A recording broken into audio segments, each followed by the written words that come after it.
And we're getting there. Hang on. Give me a second. We'll get this all figured out. Showing the camera and everything. All right, here we go. Hi. And I am not Longshoe.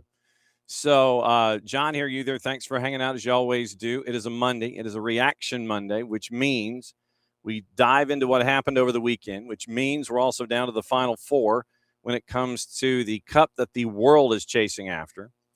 And we have our Monday experts coming in to discuss. Abe Gordon, 92.9 The Game, is going to be dropping by when it is going to be the two is going to be the normal two that we have.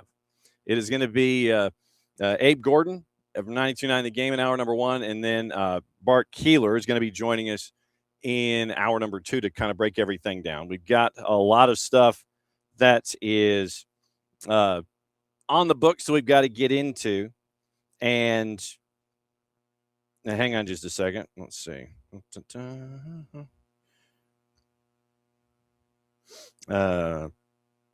see. That there. All right. So that's our rundown. It's going to be those two here on Monday. Abe Gordon, 92.9 The Game, coming up here in just a little bit. It's going to be Bart Keeler. Soccer for USPOD. Episode 149 is out. And we will break all that stuff down for you here this morning. Tyler Taryn sends his apologies, and he will be coming with us at a later time. And, of course, so I finish off this bottle, and I don't have enough for a second. So probably is going to end up being a point where when I'm playing some sound, I'm going to go race for another 2-liter. So that's the rundown for the morning. Thanks for dropping by. Yes, we do have a cryptic tweet from Atlanta United. It is 5 stripes don't stop. So that means that roughly when you get something from Atlanta United at 9 o'clock, that means at 10 o'clock, you're going to end up with a transaction that you've got to pay attention to.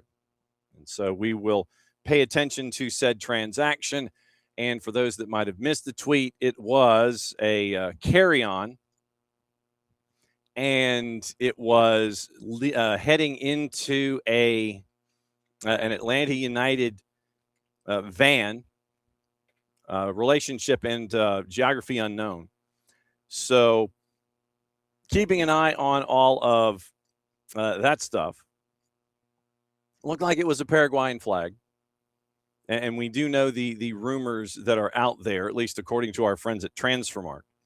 And so it is, let's see. So, no, stop.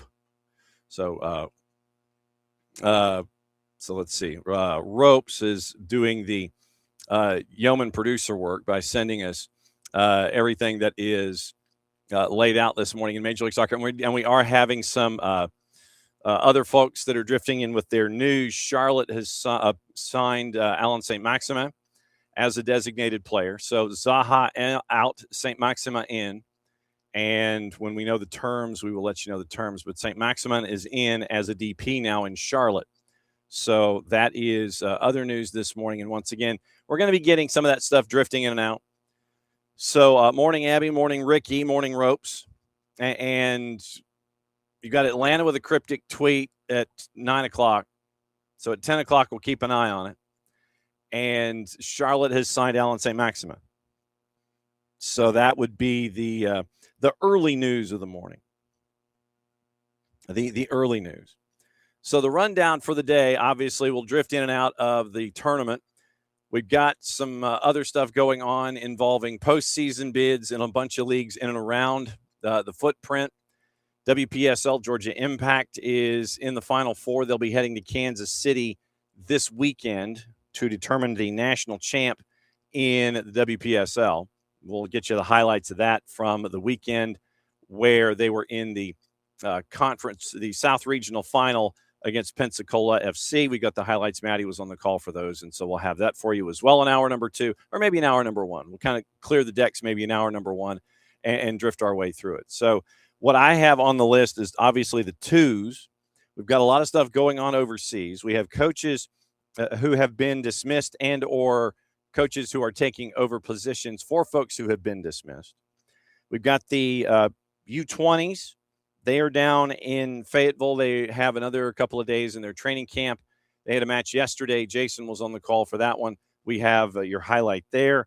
So it's also Chad Gabert has his World Cup player impact ratings after the final 8. We'll go through those this morning as well. We got to talk about the twos. We've got your AST Rewind, and we've got the tour of all of our favorite light poles when it comes to all of the news and information, whether it's Ornstein, Jacobs, Tommy Scoops, you name it, it's all on the board. So that's what's going to be dropping in for all of us here this morning. So that is the rundown for today, and we'll see how your brackets are busted, and we'll see where it is. So Abby is in this morning, and so it looks like possibly, and so we're leaning in the Junior Alonso direction. And so that is the conventional wisdom on the Twitch pitch. When it happens at say 10 o'clock or 9:55 or whatever, then we will break down the history of the incoming or the incoming individual who for another 50 minutes or so technically 43 minutes, 43 to 48 minutes is alleged. So Atlanta United is allegedly making a transaction with a cryptic tweet. So we bring in Abe Gordon, who is properly hydrated. At least he was off camera. Yeah. So saw the big jug. And so are you properly hydrated this morning? No, probably not. I drank as much as I could post-run, but it'll take most of the day to get back what I've lost already. Yes, considering how thick it is, and I will use that word outside this morning. We have our cryptic tweet from Atlanta United. 5 stripes don't stop. We have someone with a travel bag that is rolling it into an Atlanta United van, and there is a Paraguayan flag scarf wrapped around the carry-on piece of luggage. And so, anticipating at 10 o'clock or shortly thereafter, a transaction for Atlanta United. Charlotte came in this morning and signed Alan St. Maximin to a DP deal. So we're getting ready for MLS being back, I guess, for the second half of the season. We've got the Final Four in the World Cup. Where, sir, a positive, would you like to start? Are we sure that's not just Miggy's suitcase rolling back into town after the World Cup? I mean, it could be, like I said, it's a Paraguayan flag scarf that is attached. So it could be any number of things. Usually with a 5 stripes don't stop, there is an incoming. And so who knows? But yes, you do have a point. Here's where I'm at with all that. Like, we've had enough transfers in recent years, John, that have disappointed once they arrived, that it's tough for me to get excited right now about whoever they're bringing in. Like it sucks, but like I'm more of just the wait and see approach, not just name or is it spoiler this guy, that guy, but like also, does it work with the team? Does it improve? Does it make us dangerous in any sense? Because we've just had too many of those that have come in and not been that. And so a little tough to get excited right now. I know we returned to action on Friday, and, you know, we've seen all these world-class players. We now have to build back towards MLS play. And we all watched the friendly. What was that? Thursday morning. And so we'll see. You know, KC's not very good, so tough to tell what you learned there. Some interesting things with the formation and where Latte Lot was and all that, but we'll see if it plays out that way come Friday night. But it just throw whatever rumors you want at me. Like, do you know what name you'd have to throw at me for me to like legitimately be excited and be like, yeah, like this guy's gonna come here and wreck the league, Johnny Manziel style? Like you're talking about like go down the golden boot list right now at the World Cup. And by the time you get to like 7th on the list, I'm like, we'll see. Like if they got Oyarzabal off of Spain, that was the name I had. I'm like, I don't know, maybe. But like anyone above him, you could bring me Jude Bellingham. I'd be pumped about it. But yeah, like it's unfortunate that's where we're at. But I just have a tough time getting hyped for, after 2+ years of being hyped and watching the essentially not provide what they were paid for. Oh, understood. So, morning, David, as well. But yes, the five stripes don't stop continues, and we'll have that. But yeah, I think literally when you were running down Golden Boot, the first thing popped into my head was Oyathable. And I'm like, yeah, and that's where I was going to be like, yeah, you could get excited about something like that. But yeah, his value has gone through the roof with his time so far in the tournament. We're now in the Final Four. How's your bracket? Mine's pretty good. I've had France the whole way. And I think the surprise entrant, if you want to call it that, into the last four is probably England. Although, to what extent it's not that big of a surprise. I don't think any of their victories were upsets, right? I mean, they beat teams that they should be beating. It wasn't the most difficult path for them. There certainly were some other squads that could have been a little bit tougher, but job well done from them. And they're playing well. And the question now is what form is Argentina in? Because they've played some very scary matches, obviously here in Atlanta against Egypt. Even last game, I know they won it 3-1 eventually. But very scary moments against a 10-man Switzerland squad. Just of the big three that came into the tournament, Argentina, Spain, France, they've definitely felt, looked, seemed shakiest. And this is just quite simply an England squad that's not going to panic in a tight game. And look, Argentina's not either. But I mentioned this to Mike Conti just a moment ago. Not that England has better playmakers than Argentina, but there's simply more of them, and you just wonder at what point the numbers game catches up with Argentina. This is very clearly far and away the best team that Argentina has played in this tournament, and so Jude Bellingham's on the run of a lifetime, obviously. Harry Kane's letting it happen, which is, important from a superstar to do that as well. It's the best team that Argentina's played. They're playing really well, and they have more playmakers. So I'm going to go France and England in the final. I've had France this whole time. It's going to be interesting to see what they can do without the sort of possession numbers that they normally enjoy because of what Spain's going to look to do. But if France can score on Spain, the way Belgium did, is they can get one early. Spain's not just going to be able to sit back and pass it around for 80 minutes. It's going to open things up. So, I feel like Spain's going to win 1-0 or France is going to win 4-1. I'm not sure how much middle ground there is. You mentioned Jude Bellingham, and if memory serves, he had 6 goals in all of his previous activity nationally leading into this tournament, and he's got 6 goals in this tournament. So that's the run that Jude Bellingham is on. I believe that the kids at the craps table would call it a heater. So Jude Bellingham, I think, at the table is on a heater right now. You were mentioning Argentina and playmakers. This stat came across from our friends at Opta. The number is 54. Yes, properly hydration. Lionel Messi has had 54 shot involvements at the World Cup so far, 33 shots, 21 chances created.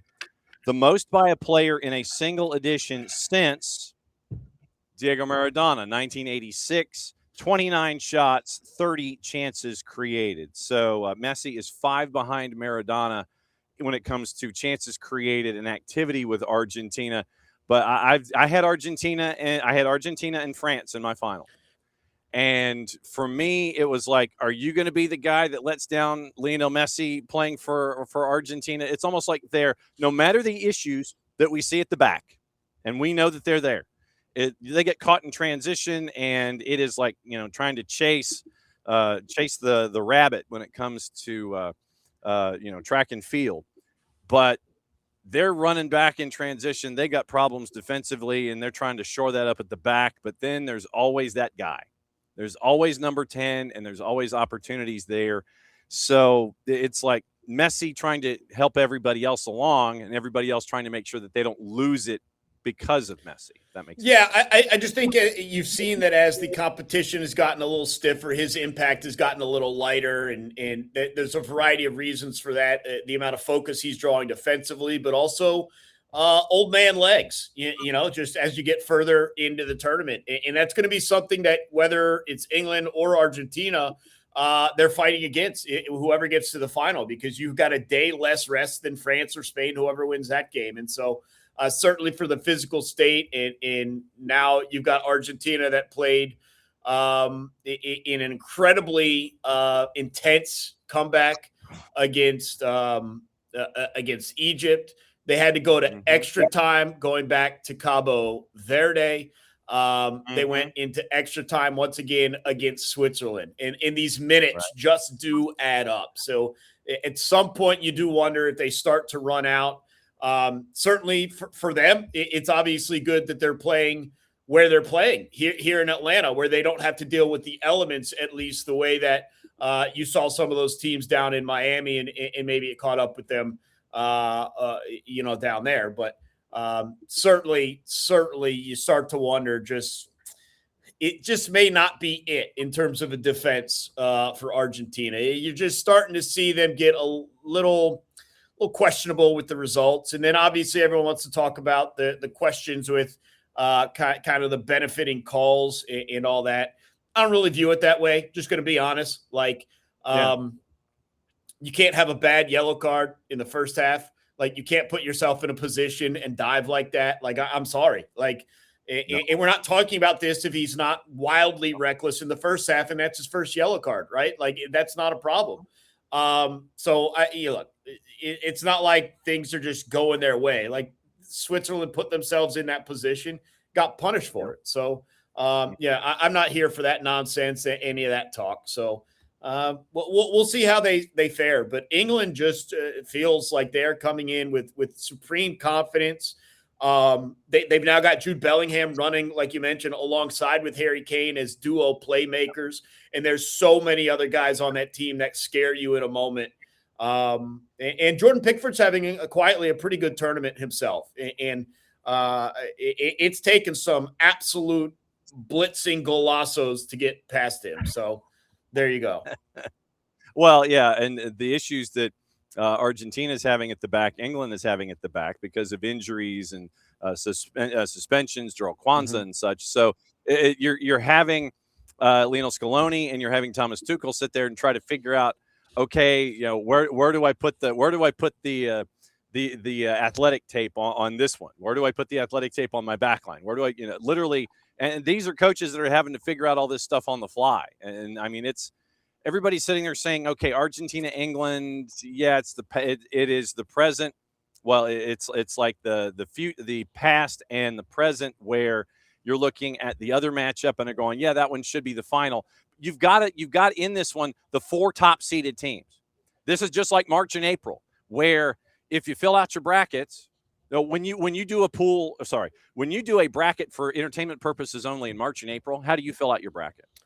I watch games in October, November, December, January, February, so I fill it out that way. But yeah, a lot of people just go by pure seeds. And I mentioned this when I was on the radio show just a moment ago. Like, go through the NFL conference championship games. It wasn't number 1 seed versus number 2 seed. Go into the NBA conference championship games. It wasn't number 1 seed versus number 2 seed. As you're mentioning, men's and women's college basketball, not number 1 versus or not all number 1 seeds. It's just so rare that the teams that are supposed to get here avoid those hurdles and actually get here. And it's set up for an incredible semifinal round, which then will parlay itself into 2 out of 4 teams that you expect to be there for the championship round. So, these last 3 games, I'm not counting the consolation match, but the 2 semis and the final, like, they're all built on what you want this tournament to be when you started it, which is France and Spain,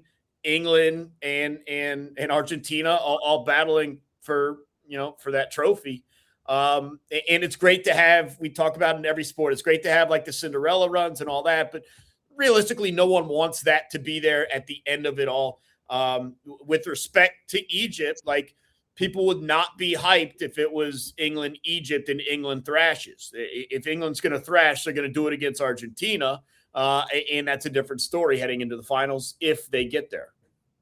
Because the reason I ask is because when I fill out my bracket for entertainment purposes only in March and April, I start in the middle. I start at the end and build out. Because that way I've got my chalk that I know is going to be there, your number ones and twos. I've got that in the middle because that's what we always anticipate at the end of the tournament. And that way I don't get caught up in all of the Cinderellas on the outside. And I don't have somebody like a George Mason making a run. I don't have somebody like, a Butler making a run or something, or, a Hampton knocking off a Georgetown at a 215 or something like that. I've got my chalk by the time I'm done. And everybody was so concerned about a 48-team tournament. Oh, I don't know. Can we stack 48? By the time we've gotten to the Final Four, it's your top 4 seeded teams that were left alone on purpose so they wouldn't play each other until this kind of a moment. Yeah, and what's interesting about the success of the round of 32, if you want to call that, is we're dealing with such a small sample size, right? Like, obviously you have 16 games in the round of 32. You've only got 1 year's worth or one tournament's worth of a sample size. And so it went incredible this year. We all understand that. I don't think there's much to deny that, but who's to say a different year you're not getting a bunch of 5-1 blowouts and you're getting a bunch of just cupcake games where they're over 10 minutes in and it's 3-0, some powers beating up on some Island Nation, and then you're like, all right, well, like maybe this wasn't such a good idea. So yeah, it's tough to judge right now, but I think it's obviously worked. I know he said it. He was asked a direct question, but the idea of 64 has now come out, and so we'll see. I think there are steps to be taken. Let's put it that way, but it'll be interesting. I do think you start to really water down some stuff when you get to 64. Group size, group power, a group of death, I thought was kind of vacant this year because so many third place teams do advance. Would taking it to 64 maybe even things out, maybe a return to that, or would it water it down even more? It's tough to say, but I would not want to make a jump to 64 already. I would play at least one more with a round of 32 and go from there. Well, see, now you're going right up against your deadline here. And so I was thinking, and I don't want to get you in trouble for hanging out and going into added time here. No, I'm good. I'm good. On that point about going to a field of 64, Big FOX is in the last year of a television contract. So now the head of FIFA floating this idea of an ever expanded tournament to whomever would be interested in signing on the line, which is dotted for a new TV deal in the United States. And we've seen, TV networks sit there and go, well, yeah, I'd like to bundle my rights together. And, as Big FOX, considering they're making a massive profit on this one, considering that they got bulk bought last time. I thought that this was a trial balloon that got floated for a couple of different ideas. One, because of the success that we've seen. And I mean that both economically, because capacity is 99.6% when it comes to capacities in all these venues. And all the viewing and all of the revenue that's coming in for FIFA, it's a natural extension for them to think about 64. So right before the Final Four in a contract negotiation year, he floats this idea, and it would be a lot easier where if you had 16 groups of 4 and then you just had 1 and 2 advance, you get an easier 32 than having to do all that damn math that we had to do this time around. Yeah, and the other thing that I think is wildly miscalculated is the lack of, I call them off-year tournaments, but we should see the African Cup of Nations. We should see Euros more. Like, if you're building towards the World Cup, whether it's 32 or 36 or 54 or 48 or 64, however many teams you want it to be, familiarize this country and others with the teams that are going to be represented there. I never understand why, if you're Fox, and I know the contract's running out, why you showcase the World Cup and then someone else has Euro and no one showing the Africa Cup of Nations. Like, Africa put 9 out of 10 or 10 out of 11 teams into the round of 32. Like, people are now familiar with half of the countries that are playing. You should build off of that, but it kind of just goes away. And then 4 years later, we're like, oh, is this African team good or is this one of the worst ones? Like no one knows. It's like there are ways that you could educate on that quite easily. So it still feels like sometimes these networks, and I know they have other programming, but it still feels like they're 1 foot in, 1 foot out on soccer. And the foot that's in is only in every 4 years. And so we need to find a way to modify that a little bit. You ain't kidding, my friend. Broadcast plans for Friday in Nashville. Well, you'll be in Nashville. I'll be in the Kia Studios here in Atlanta. Oh. So we've got pregame, postgame. Obviously, Atlanta United kicks it back off. I think it's at 7:00. There's a TV schedule, and Big Boy Fox has decided to showcase to all of the audience enjoying the World Cup. That sounds like it's going to be an added 20 minutes. It might be the super hyper mega kickoff. It will be. So we've got that. And then also I'm looking forward to Sunday. I'm going to be there at South Downtown in the green area there, getting you set for the World Cup. I've got a show 2 to 6, but we'll be talking a lot of World Cup in that first hour, and then everyone can go ignore me for the 2 hours that follow. I'll be updating the game, but we'll be out there. So looking forward to Friday. MLS is back in action, and then Sunday, obviously a World Cup final, and I'm sure the watch parties all over the city will be huge, but you know which one I'll be at. So looking forward to it. Yes, sir. We will be seeing you there at Soto. And as always, it's great to have you batting leadoff all week long with us here on the morning show. Appreciate you, my friend. You got it, John. We'll see you soon. There he goes, Abe Gordon, 92.9 The Game. And yeah, when Abe started drifting into the idea of, okay, field of 64 and all this kind of stuff, I was like, yeah, we need to go here. As he said, it was floated by Gianni Infantino about going to a field of 64, considering the success that has been seen in this tournament when it comes to the competition and level of play and all that kind of stuff. And to answer the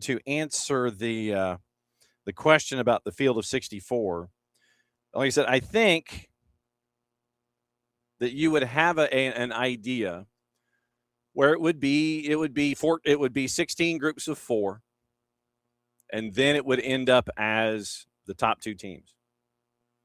But yeah, when you had the idea, and I think you can pull this off. I think you can. And I'm fairly certain that is what part of the negotiations are going to be now with a television partner / streaming partner for this particular tournament. Hey, you saw what happened with 48. You saw the you saw the engagement, you saw the involvement, you saw how the host countries in the 26 tournament embraced the idea. So now it is time to take it to the next stage, if not in 2030, in 2034. So my guess is that the winning network, regardless of where it is going to be in a situation of either going out of the blocks into a field of 64 or having one more cycle of 48, then going to 64 for their second World Cup broadcast. I don't think that you're going to have a streaming partner or a broadcast partner. Let's phrase it that way. You're not going to have a broadcast partner that's attached to a product unless it's a part of the escalation of the field of 64 teams. And that's kind of and if it happens in the second tournament in that brick that is sold to your broadcast partner, so be it. If it is the broadcast partner that comes in and is 2030, like I said, it might be a one tournament trial balloon with a broadcast partner, or it could be one more of 48 and then going to 64 in 2034. And that would be the second tournament attached to your broadcast partner in that deal. I don't think that the field of 64, whenever it happens, is going to be part of the codicil section 25, subsection A, line 3, page 402 of this contract. Yeah, you're doing the field of 64, whether it's first or second, as a part of that grid. I think that's going to go down. Ricky Ricardo has Jose Mourinho getting a Netflix doc. I hope it's like the one where he's the fortune teller, and he's just telling like fortunes. That commercial I thought, which was actually pretty funny. So if he just sat in the stands the whole time and said, okay, and then we're going to win the second, then we win the third, 3-3-3. That, if we just did that for the and turn it into a sitcom for like 30 minutes. So I think that, and Abby, you are absolutely correct. The noise level on Wednesday, look, the noise level on Tuesday is going to be out of control. The noise level on Wednesday is going to be completely out of control. Nothing like getting a phone call on your landline. And the beauty of, and this is me stepping outside for a second, we still have a landline here because of folks of a certain demographic that still attach themselves to landlines. And our cable system drifts into letting us know it has the caller ID on the television screen. And it's always interesting to me to sit there and see who is using the landline and who doesn't know really how to get in touch with us here at Office HD. It's a funny observation. And that funny observation is opening kickoff, brought to us by our friends at Black Pitch Coffee and blackpitchcoffee.com. Starting your day with the most important stories in the game, the right way to start your morning. Black Pitch Coffee, part of the SDH community, showing up at events all over Atlanta. Try their home blend made with beans from Brazil and Guatemala, heavy bodied, notes of walnut, semi-sweet chocolate, and a rich world-class finish. Opening kickoff powered by Black Pitch Coffee and blackpitchcoffee.com. And to Abe's point about AFCON and how you can keep an eye on that, you can get that at BN Sports. And where can you get all the BNs? You can get that at Fanatis, fntz.co/soccer down here. You get all the BNs, you get Middle East, you get North Africa, you get AFCON, WAFCON, you get the CAF champion, you get the Champions League, you get all the World Cup qualifiers, you get Libertadores, you get Sudamericana, you get all of their European League play in France and Turkey and Poland. Poland, by the way, was crazy this past year. You also end up getting a TIC out of Argentina, which means you get Copa Argentina. You get their coverage of the Argentine national team. You get CDO Plus out of Chile, TVV out of Venezuela, unless you have a cable system that already has it. Then you don't have to buy it as an add-on. Not that we're discouraging that, but if you have a certain cable package, it's already there. You can get Liga 1 Max Pro out of Peru. You can get, what else am I forgetting? Like I said, Libertadores, Sudamericana, ties to Tigo Sports, ties to CATV, and all of the A and B, a lot of the A and B divisions in South America available for you in one place. And keep an eye on AFCON and WAFCON at BN. And to Abe's point, come in as educated as humanly possible when it comes to the African continent, other than subscribing to our friend Ali Howarth's Substack. Then you can do that at Fanatis, fntz.co/soccer down here. That link is important. It helps them out, helps us out, and it helps you out with your streaming services and all the matches that you want to see around the planet. Fanatis, proud partners and friends here at SDH. So getting Fanatis and catching up with Abe about where to watch things. That was opening kickoff this morning. So Field of 64, back to that. Figured it was common. 32 nations, 98 through 2022. 2030 spread across 6 nations and 3 continents. 1930 hosts Uruguay. 2022 winners Argentina and Paraguay. The base offices for CONMEBOL, South America's football governing body, scheduled to host 1 match apiece at the start of the competition, with the remaining 101 games, since there are 104 matches in the 48-team tournament, split between Morocco, Portugal, and Spain. Back last September, FIFA held discussions over expanding the tournament again for 2030. This comes from Colin Miller at The Athletic. After receiving a formal pitch from a delegation of influential South American leaders. They're trying to get as many teams in CONMEBOL into the tournament as possible. Understandably so. For the 2030 tournament, and this would be part of the rationale for expanding to 64, is that you probably would get every member of CONMEBOL into the tournament. You would have the 10 teams or so, or you might go to 12, if you are in the African continent, Europe obviously would expand. You would probably end up getting more from CONCACAF, because as CONMEBOL goes, CONCACAF will follow here in this hemisphere. So Infantino with Blue Win, Swiss media outlet, quote, it, meaning a 64-team tournament, definitely an issue examined and discussed in the relevant committees after this World Cup. He reiterated the tournament was for the whole world, not just Europe and South America, end quote. He continued, Infantino. Every nation should be allowed to dream of participating in the World Cup. You can see that the quality of the teams is extremely high, and it's getting higher and higher all over the world. If you don't give smaller countries a chance to participate in the World Cup, they'll lack the incentive to keep improving. And we've seen this in the women's side. And I'm sure that there were folks this time around that were wondering, okay, if we go to 48, are we going to have the moments like we had when they expanded the Women's World Cup, where you had double-digit goals scored against teams from Asia, and once again they qualified through the rules of engagement. But when you go up against higher quality competition in group stage, you get those kinds of moments. And I'm fairly certain that there were a lot of folks going into this tournament that you're going to sit there and go, yeah, we're going to get blowout city, and it's not going to look pretty, and it's not going to benefit the game. But I would always maintain that if you don't expand the field, then how do you grow the game? That would be my larger point in all of this. If you just keep it at a set number, and I'm putting the economics to the side. Economics we know about, we've talked about it. Economics are there. I'm trying to think, was it the 2019 where we had, was it in France where we had the group stage and we had some big blowouts? Because I'm trying to think. And then the one team had scored, and it had completely and totally, it had made that tournament for that team.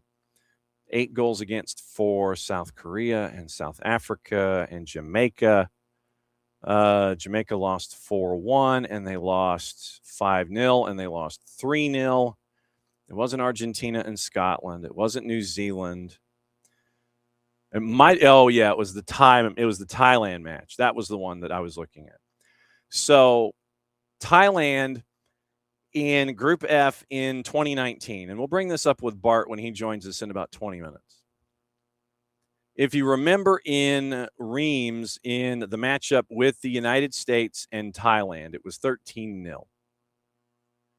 And those were 13 of the Thai 20 goals allowed in Group F back in 2019.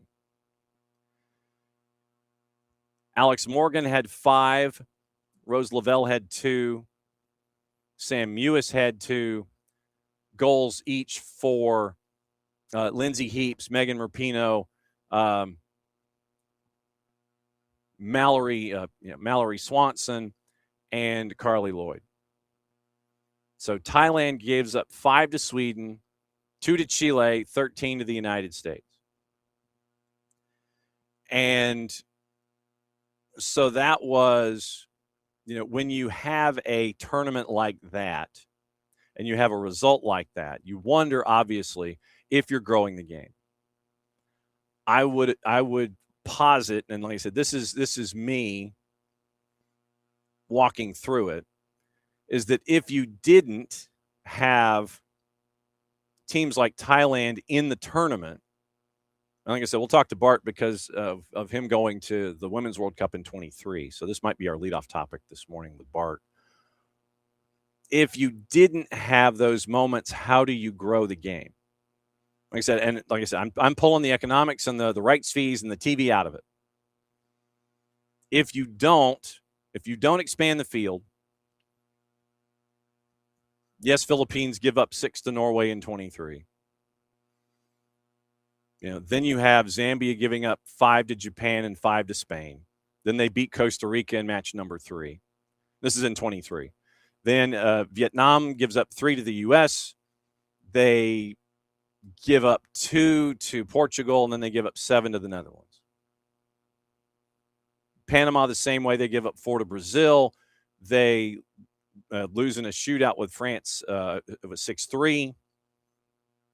And then you lose to Jamaica 1-0. So it's teams like that and growth like that if you didn't have it, then you wouldn't be able to continue to grow the game. So I get the idea of expanding the field. I think you should, within reason. I think you can handle 64, but you're going to have moments like we had in the Women's World Cup in 23 and in 19. But I would posit if you didn't expand the field, then you're not growing the game, and then you would have 48 instead of 50 out of so little under 25% of the field. So you would have 64 out of 210, so 64. So you're going from basically 23% to about 30% of the field. And when you look at it that way with 210 member associations and more that want to be members of the association, then I think to grow the game, you can get to 64. And I think, like I said, it's easier logistically with 16 groups of 4, 1 and 2 go in, and then you go from there. Instead of, third places and math and who's in and who's out. Don't get me wrong. It was exciting as hell, but it's just a little bit more cut and dried. Top two teams, everybody all the way through. So, when Bart comes in about 15 minutes, we'll kind of get into this a little deeper. But Infantino in the interview said that expanding the World Cup to 48 was 100% a success. Expansion faced criticism from participating nations. Ghanaian head coach Carlos Queiroz said after the group stage, it has devalued the qualification process and turned the tournament into something vulgar and ordinary. I would maintain that it's not vulgar and ordinary. I think the results themselves would give you that impression. But devaluing the qualification process, I think look, you look at CONMEBOL right now, it's still going to be cutthroat no matter how many teams would make it in through the mathematics of the tournament on the men's side. So I think that with all due respect to Carlos Queiroz, he's not 100% correct here. Infantino and FIFA had previously commissioned a feasibility study into holding the World Cup every 2 years rather than 4 before shelving that alteration. That would not have gone over well. That would have been, you're really screwing up. You want Carlos Queiroz to get mad? Doing it every 2 years would definitely spoil the qualification process.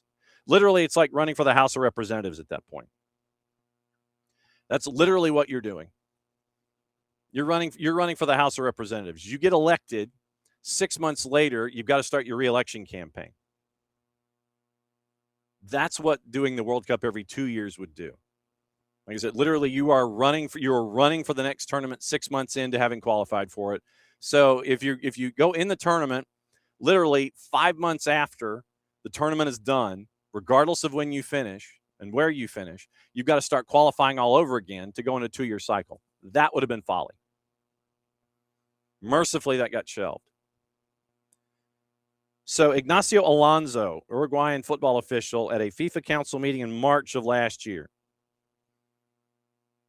Proposal was spontaneously raised during any other business section during the meeting. Then last November, Alejandro Dominguez, president of CONMEBOL and a FIFA VP, described the 64-team tournament as his dream, claiming such an expansion would unite the world just once. South America would be locked out from hosting duties until at least 2042, as FIFA's hosting stip dictates a continent can only stage the World Cup once every 3 editions. This means South America would be the primary host for just one World Cup in a 64-year period, 2014 in Brazil. Expanded tournament could mean Uruguay, Argentina, and Paraguay could host a full group each rather than just a match. Alexander Sefrin dismissed the proposal as a bad idea, saying it would damage both the tournament itself and Europe's qualifying competition. Man, your qualifying competition is all over the board. I think you're in Nations League Group C now, aren't you? That's why I'm wearing my San Marino sweatshirt today. North American counterpart Victor Montaliani at CONCACAF holds a similar view, saying it was, quote, not a great idea. So Montaliani, when he's asked about it, once again, late September, Dominguez was joined by Santiago Peña of Paraguay, Yamandu Orsi of Uruguay, AFA chief Chiqui Tapia, and Paraguay and Uruguayan counterparts Robert Harrison and Nacho Alonso. And so that extraordinary Congress had the 64-team tournament posed as an open question in the Centenary World Cup. 64 teams, 211 national teams. I thought 210, but it's 211. So Victor Montaliani said it's not a great idea. We haven't even kicked the ball for 48. This is back in September. And obviously they can study all they want, but it just doesn't feel right. Any decision to expand the tournament needs to be debated and approved by the FIFA Council. 2030 is the most sprawling to date. 3 continents, 6 countries. The workaround deemed insufficient by the South Americans, each getting 1 game, Paraguay, Uruguay, Argentina, before the remainder of the schedule is split amongst Spain, Portugal, and Morocco. And once again, that gets back into the whole thing of if you host this go-around in 2030 and get more matches, then you would only have that one hosting outside of 2030 in a 60-year period. Asia has hosted 2. CONMEBOL's minimal involvement in the 2030 competition has potential to lock them out of 2034 and 38. 6-nation, 3-continent tournament for 2030 perceived by as many as being a useful outcome for Saudi Arabia, which secured a clear path to 34 as 3 confederations, UEFA, CONMEBOL, and CAF, were locked out by hosting 2030. CONCACAF nations unable to bid for 34 because of the North American bid this time around. And so now the South American contingent wants to expand it to 64 teams. See this as a once in a 100-year opportunity, according to Dominguez. And so that was Adam Crafton when he was writing on the extraordinary meetings back in September. But that is that's where we are. Under the idea of a 2030 tournament going to a field of 64. Just don't go to a field of 68 and have like 3 qualifying games or something in the Dayton, Ohio equivalent of wherever you're hosting the tournament in the future. Just don't go to 64 plus 4.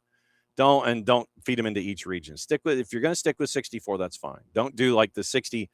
Don't do the Dayton Tuesday before the tournament starts and turn it into a wild card situation. 64 out of 211 would be going in. And 6 over 21 is what? Divide by 3, 29%. 2 out of 7 is 286 batting average. If you hit 2 out of every 7, you're batting 286. So you're in that neighborhood. 28.5%, 29%, so on and so forth. So that's the rundown. But then you add into it what we were discussing with Abe, and like I said, we'll work forward here a little bit. But you work with the idea of a new broadcast partner coming out of this deal, expanded tournament. You got to handle it. You got to know how to handle it. And it's probably the whole carrot and the stick approach. Hey, we're going to give you more ad inventory. We're going to give you more matches. We're going to go to a field of 64 to make up for the fact that you're going to be paying us billions of dollars for the 2030 and probably the 2034 tournaments.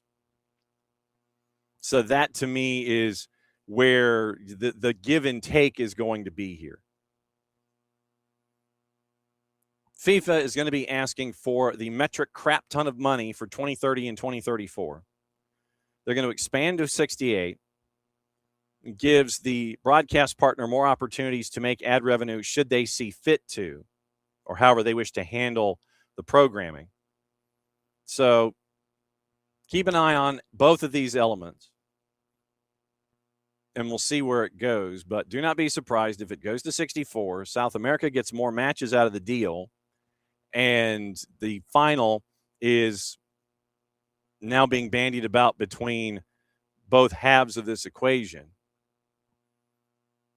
Stadium that seats 115, and then you're looking at Morocco and being there. And so just keep an eye on the whole thing. And we will obviously keep you posted. But I still think that the whole carrot and stick idea is the notion of, okay, as a part of this deal, we're going to 64. You get more ad revenue out of the deal. Yes, you're paying us probably $3 billion, but you get more ad revenue opportunities out of the deal. Just thinking. So, U.S., Mexico, Jamaica, Costa Rica has not been confirmed yet because there are contracts that still have to be signed. The U.S. the 4-country bid for 2031, Abby, it's going in that direction. I think they're going to aim for November as the official announcement of 2031. And right now, the cities, I think if I remember correctly, there were of 11 cities in this hemisphere, or in the United States, technically, I think it was 11 cities interested in being host venues for 31. Only 7 had agreed to the terms put forth by FIFA. And so there were 4 that were kind of like, nah, I'm not signing this yet. Considering the financial layout of hundreds of millions of dollars, while, yes, you are improving your infrastructure, FIFA is saying you're going to pay for this, and this. You're having prospective host cities for 31, sit there and go, nah, fam, we're not going to do it like we're doing it this year. So that's why you have not had the pomp and circumstance of announcements for 31 yet. It was an uncontested bid for the 4 nations to come forth to do it, but they have not signed all the paperwork. And the reports are that not everyone has agreed to terms in the United States with FIFA over the 9 gazillion page contract of, hey, you're going to pay for all of this and we're not going to pay for much and all that.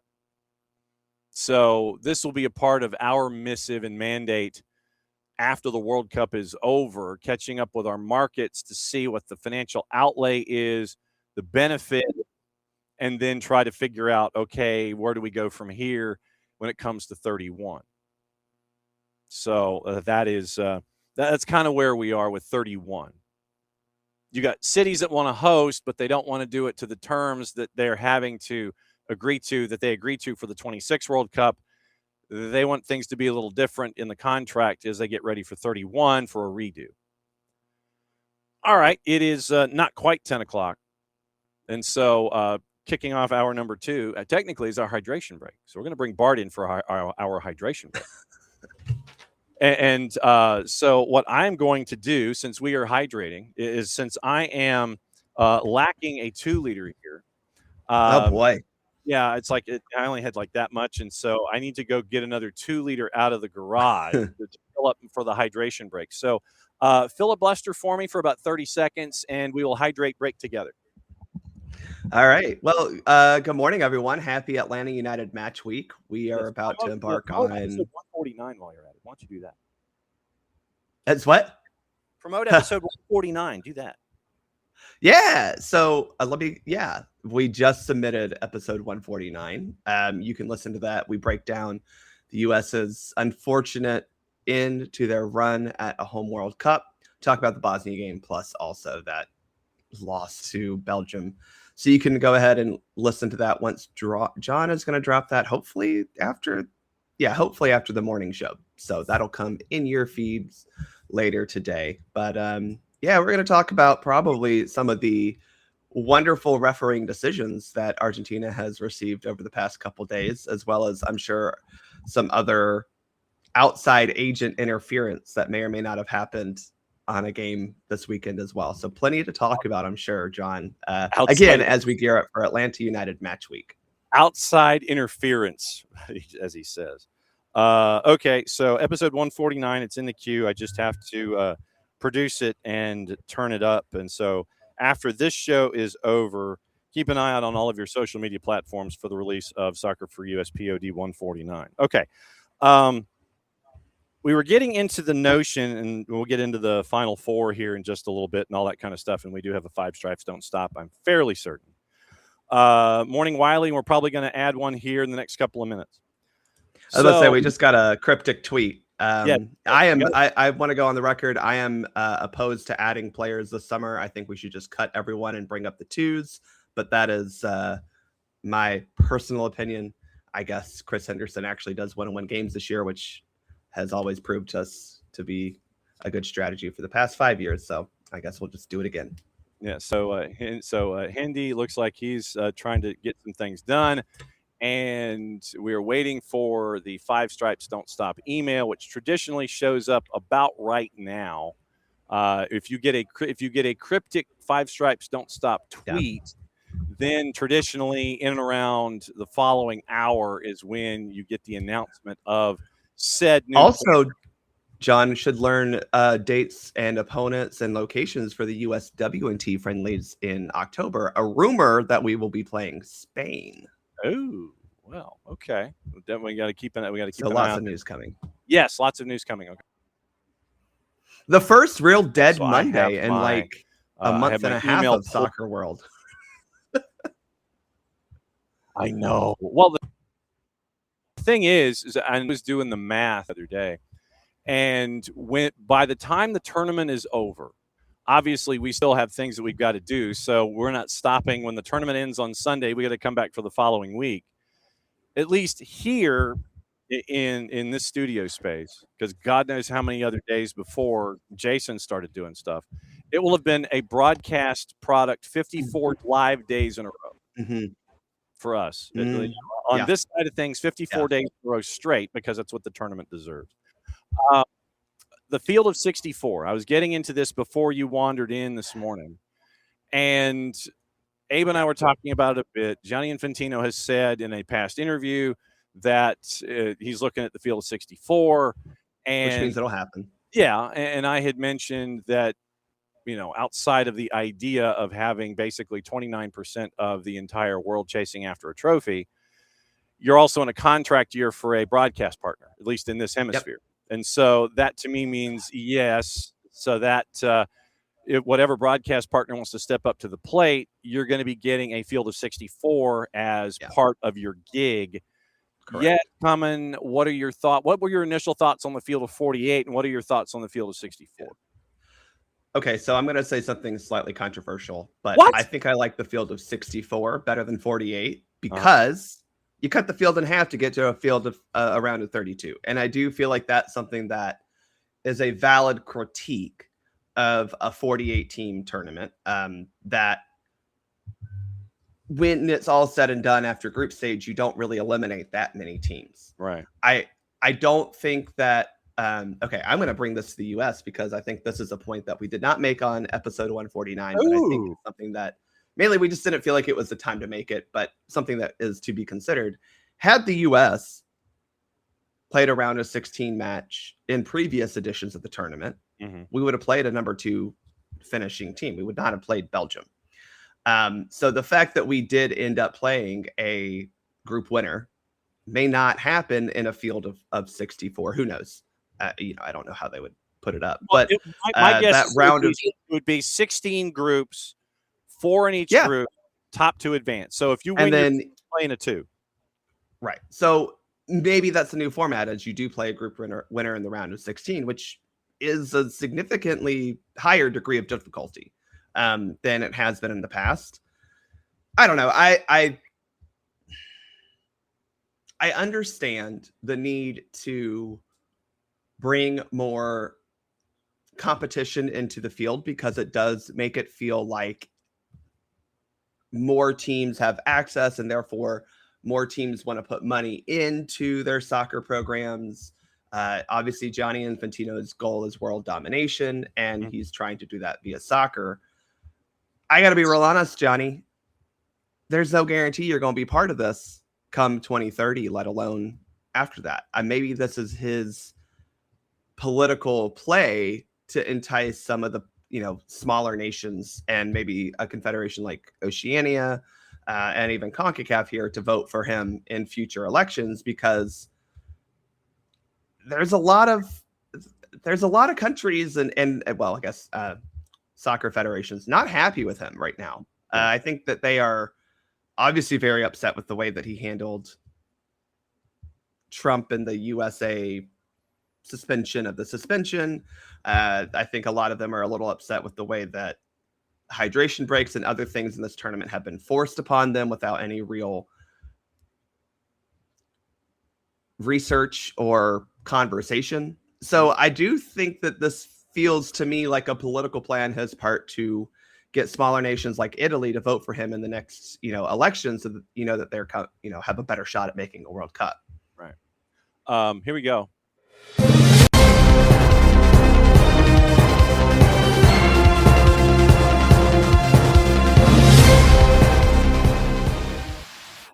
And it's your breaking news. It's not the Atlanta United. The Dateline Atlanta.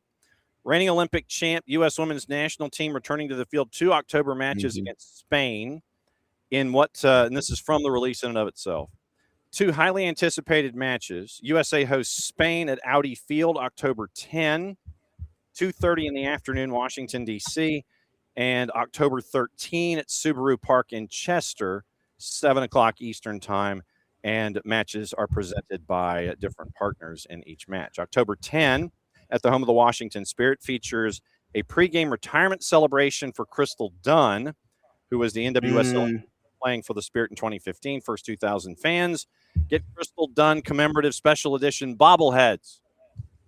That's cool. I love that. The matches against Spain will mark the USA's first matches in just over 4 months after a long break for club action following the June matches in Brazil. Quote from Emma Hayes, referencing of Spain.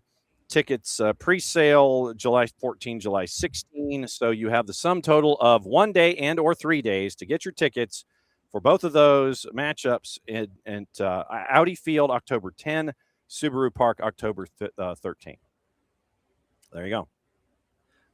John, we have other breaking news, so I'll let you go ahead and go through that unless you want me to give my thoughts real quick on these friendlies against Spain. Give your thoughts quickly so that way I can set up the other broken news. This is awesome. I love watching us play high caliber competition. Obviously, Spain is still ranked #1 team in the world right now in women's football, which is deserved. This is a marquee matchup. My only complaint, wish one of these was in an NFL-sized stadium. Audi is well, if you've heard me talk about Audi, you know my feelings about Audi Field. But both of these are pretty small venues. I mean, even compared to MLS stadiums. So I'm a little sad that we don't get a bigger stage, literally, for the 2 best teams in the world. But this is a fantastic get for the U.S. Obviously, we have qualification tournament at the end of November, beginning of December. This is not necessarily preparation for that because we're not going to be playing a team at the level of Spain. But this is an awesome way to get fans in the stands and capture that momentum after a men's World Cup and hopefully win some folks over to the women's national team as you head into your own World Cup cycle. Yes. Other breaking news.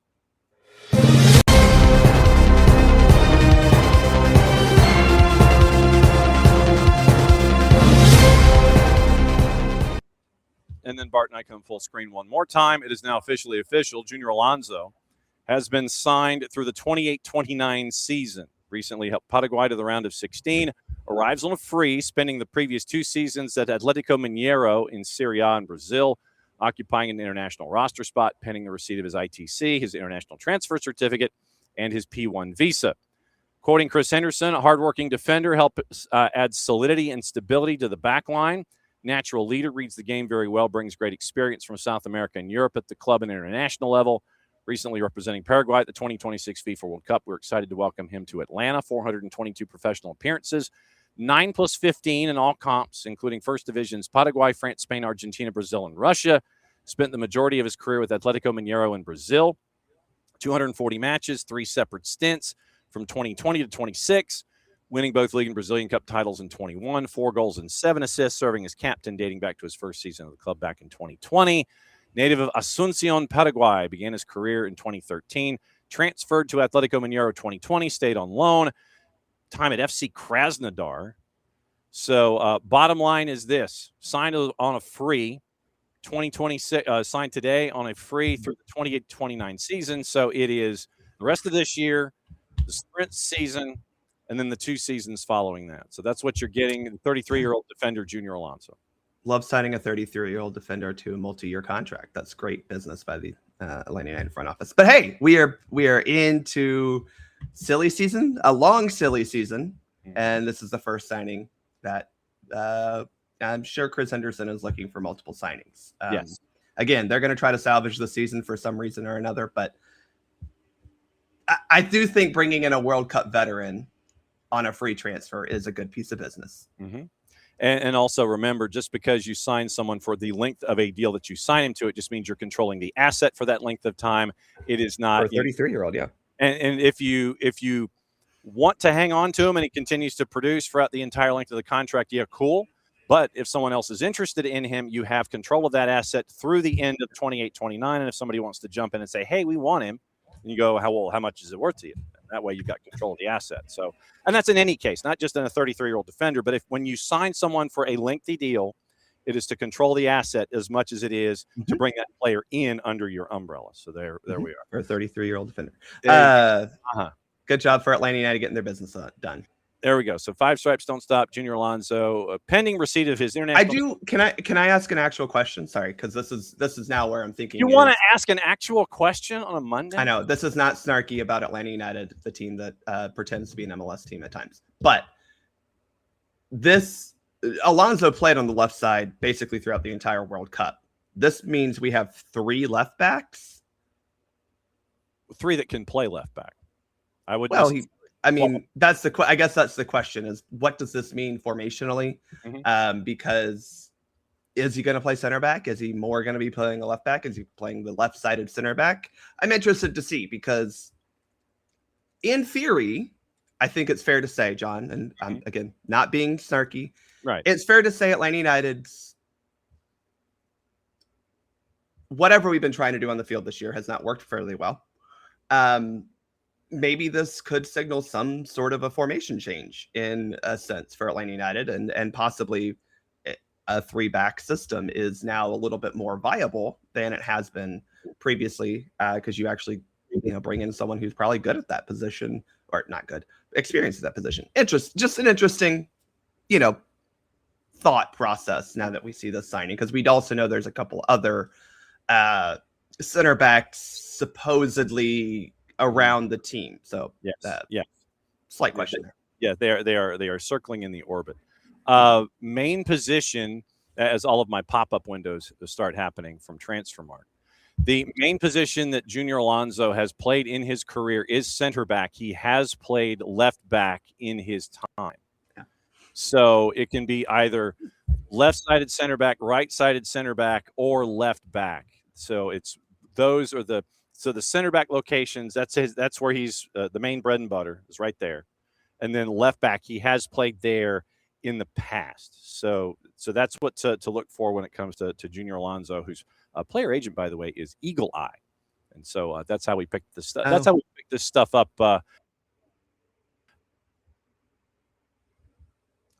from our friends at Transfermarkt. Then we can sit there and say, okay, is there any commonality? So we do an account on the gram, or the Insta, as the kids say. So we'll keep an eye on that.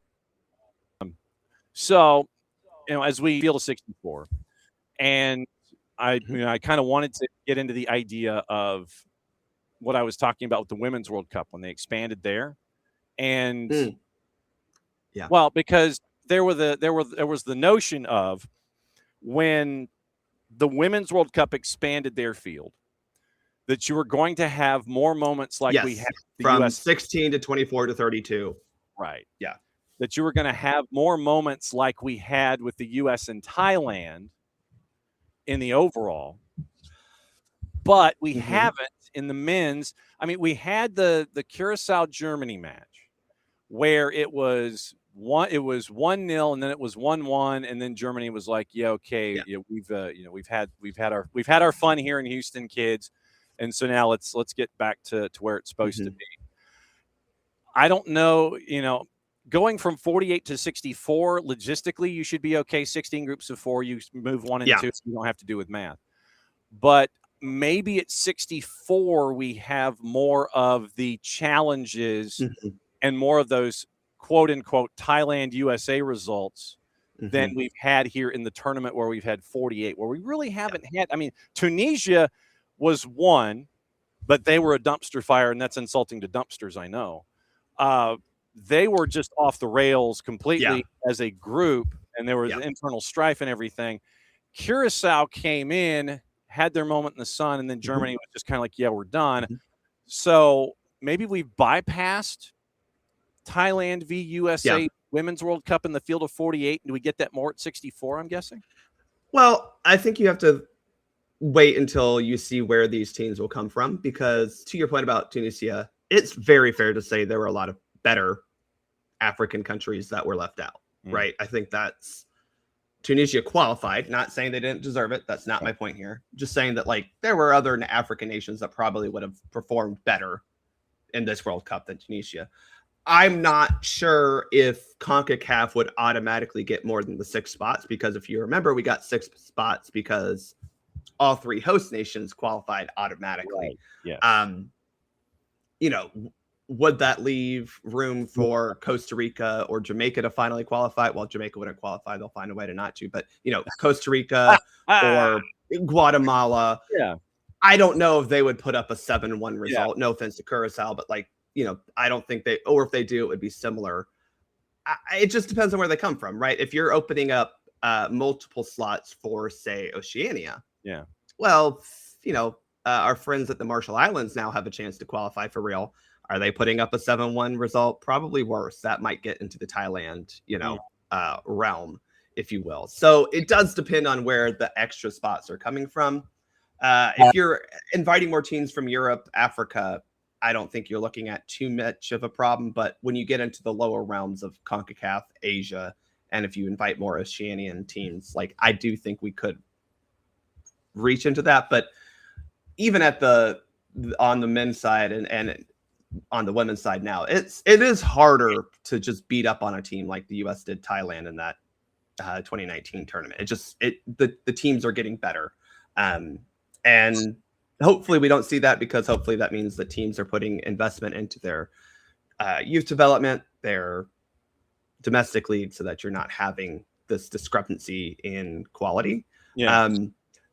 That would be my biggest concern with the 64, though, is who gets more teams? Who gets more teams, right? Because I know Europe believes they should get, all 64 teams in. True. CONMEBOL is almost at capacity. Are you just gonna let all 10 CONMEBOL teams in? I mean, at this point, all 10 of those teams, I think, might be ranked in the top 64 anyway. Yeah. Again, with CONCACAF, I just, maybe you get 2 more, so you're at 8. I don't think that's necessarily increasing the quality of the tournament. I do just caution, this does feel like Johnny politicking for some votes, because not that he knows he's in trouble, but he's been politicking for votes to stay in power for a while now. And if that means you can get, some more votes from, I don't know, Slovenia, Serbia, and Guatemala, maybe he likes it. I don't know. If you get a lot of the developing nations, and you don't necessarily have to rely on the power company, the power countries. You get all the little guys together; they're that block for you. And for the record, one team in CONMEBOL is outside of 64. Everybody else, Venezuela or Bolivia? Bolivia, 77, and everybody else is top 50. Yeah. I mean, that's the question, is where do you, right now they got 7 in to the last World Cup? It's 6 plus the qualifier. Plus the 1. That's right. So they got 7 that way. Yeah. So that was your 7th. Yeah. Yeah.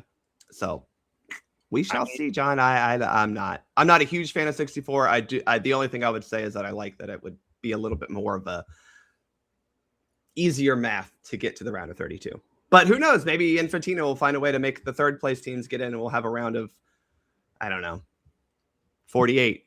And then I don't know. Send him to Dayton.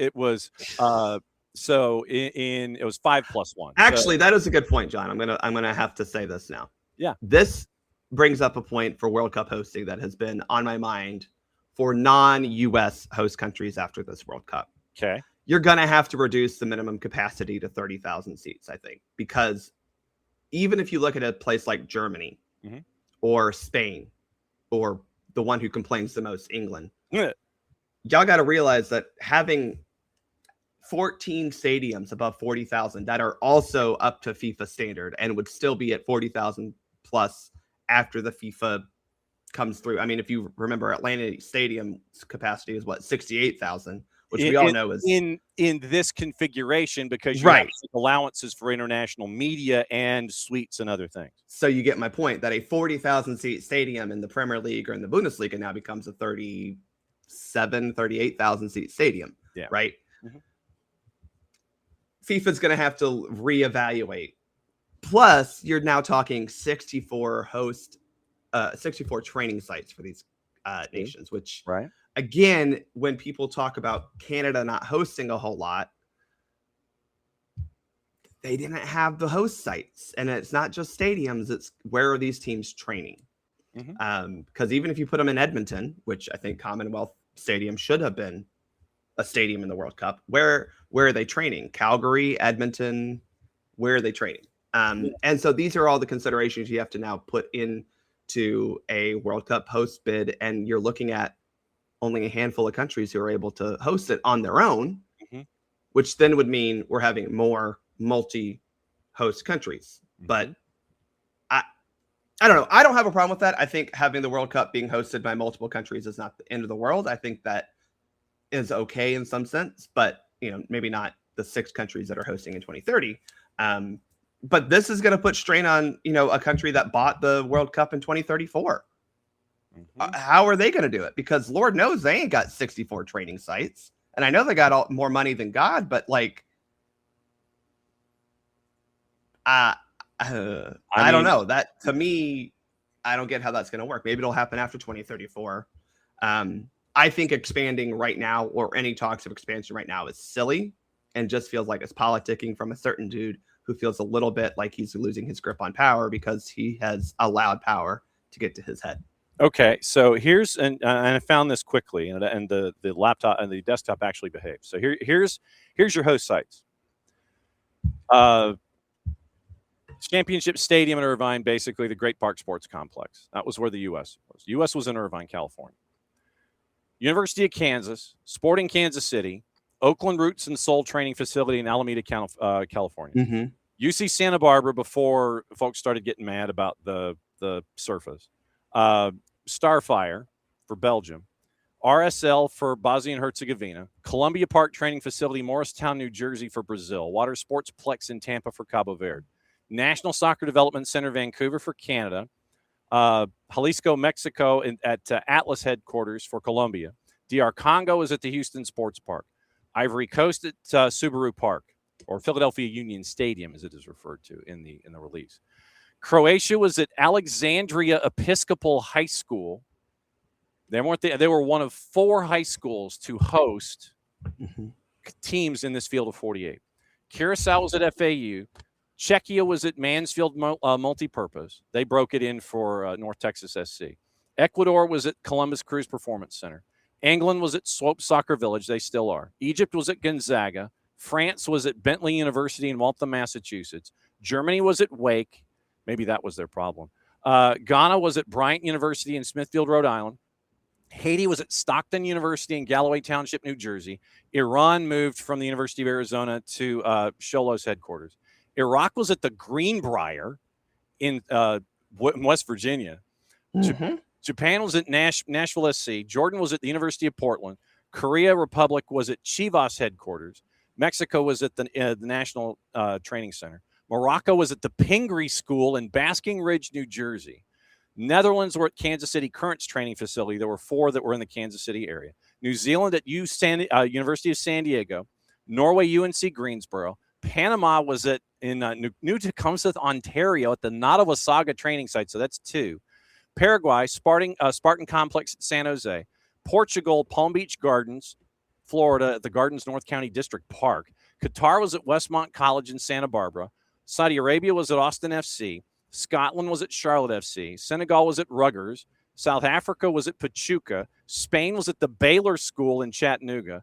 Sweden was at FC Dallas. Switzerland was at SDJ AM. That's 4, the San Diego Jewish Academy, where they had the snakes, and they actually had the graphic of don't go past this point, otherwise you get snakes. Tunisia was at Rayados. Turkey was at Arizona before they was at Arizona. Uruguay was at Mayakoba in Mexico and Cancun, and Uzbekistan was at Atlanta United's training center. That's 48, and that was handled in this country fairly easily, and 4 high schools were a part of this discussion to get it to 48. You get to 64, and you're in a solo country? That's... I mean, you just can't do it. And even then, I mean, you're looking at legitimately, I've sketched it out. There you go. You're looking at France and Germany having to host, because you can't do a Benelux bid because there's only 2 40,000 plus seat stadiums in both Belgium and Netherlands. Wow. You'd have to expand, right? Can't do like a Germany, Austria, Switzerland bid. Austria and Switzerland, between the two, even only have 1 40,000 plus seat stadium. So this is the issue you're getting into, is training sites, which a lot of European countries would have. You're looking at Korea, Japan again, being the only Asian country outside of China. China doesn't want to host, being able to host a World Cup. I'm telling you, not even Saudi Arabia could pull this off, because it's just, again, it's about 64 host team sites, unless you're looking at teams sharing training sites, good luck with that, FIFA. Okay, hang on. Oh, so let me see what was done when they had it in Qatar. Hang on. So Qatar, you're having me spell Qatar on a Monday. Qatar World Cup training sites. Well, is that the example we need to be following? Well, but it's for a country, that was, a Middle Eastern country.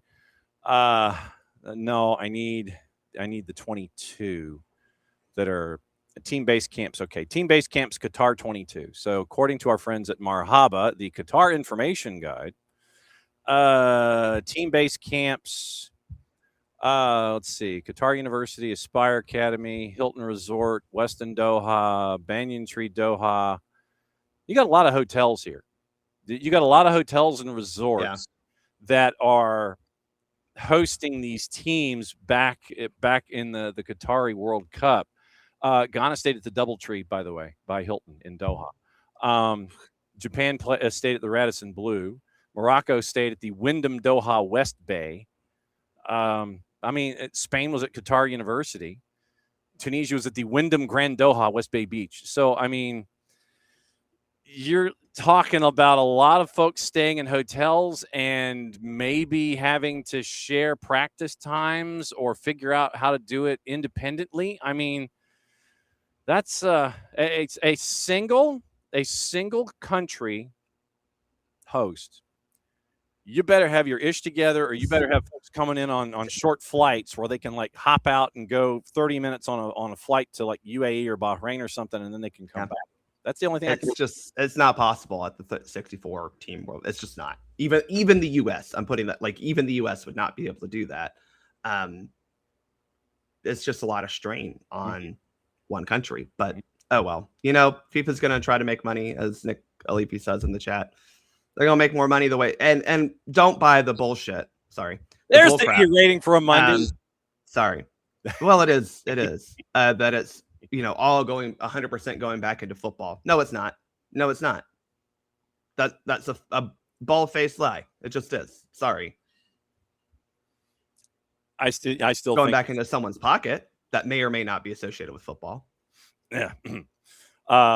And so World Cup expansion to Electric Boogaloo. Yes, the quest for more money. But like I said, I still think that whomever your new broadcast partner is going to be, or whomever your broadcast partner is going to be, because they're going to charge you everything for it over the however many World Cups you will be purchasing those rights, part of the field of 64 will be a part of it, so you can make back ad revenue. I think that's going to be the flip in all of this. All right, so Final Four, how's your bracket? Bracket's not great. It's okay. I had Colombia winning the whole thing, and the only reason I picked Colombia is because you have to be different. this is my like generic rule about bracket challenges, is you can't pick the one everyone's picking. So everyone's picking France. I had Colombia winning because I had again, I feel like you want to be, that's fair. But a lot of people were picking France or Argentina, right? Like that, or so I picked Colombia because I want to be different. Yeah. But other than that, it's okay. Okay. Over the weekend, we had Argentina again for the third match in a row, basically having to suffer to make it through.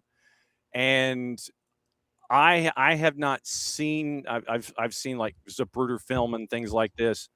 Did you watch the Norway match? I did not. Yeah, I did not catch this incident live. Mm-hmm. Yeah. Like it didn't register for me, right? Yeah. Because I was, it just didn't. Watching all the different angles, I can see why folks think that it hit a wire for the camera. I totally understand why. I am not going down the rabbit hole of the conspiracy theory that somehow the ball sensing technology was turned off and it didn't pick up touching a large cable wire. Those things are not small. No, they're not. I mean, it literally is. You need somebody who knows X, Y, and Z axes and can do this so that it fits. They're not small. No, they're also made of like hard material. This is not a strand of hair which it picked up. Which, by the way, I'm tired of this Croatian nonsense. He was offside. He was offside. Just say you don't understand the laws of the game and leave it at that. He was offside. It's fine that you don't understand them, but stop pretending like that was some egregious robbery when he was offside. It's fair to say that you think the ball hit the wire across the field. If you look at that film, you can see that the ball does in some way, shape, or form, due to something, fall. Yeah. Is that because the way he kicked it? Maybe. People kick the ball with weird spin all the time. It was going this way and then falls down. Sometimes physics with the ball spinning like that does that. And in the 200, in the 200 level at the 300 level at Hard Rock, if you hit wind in a swirl, it could go, which is also very possible because of the height that it achieved, and that stadium is weird because unlike a lot of them, it's technically open air, and the way that they do have the corners open. So I don't know.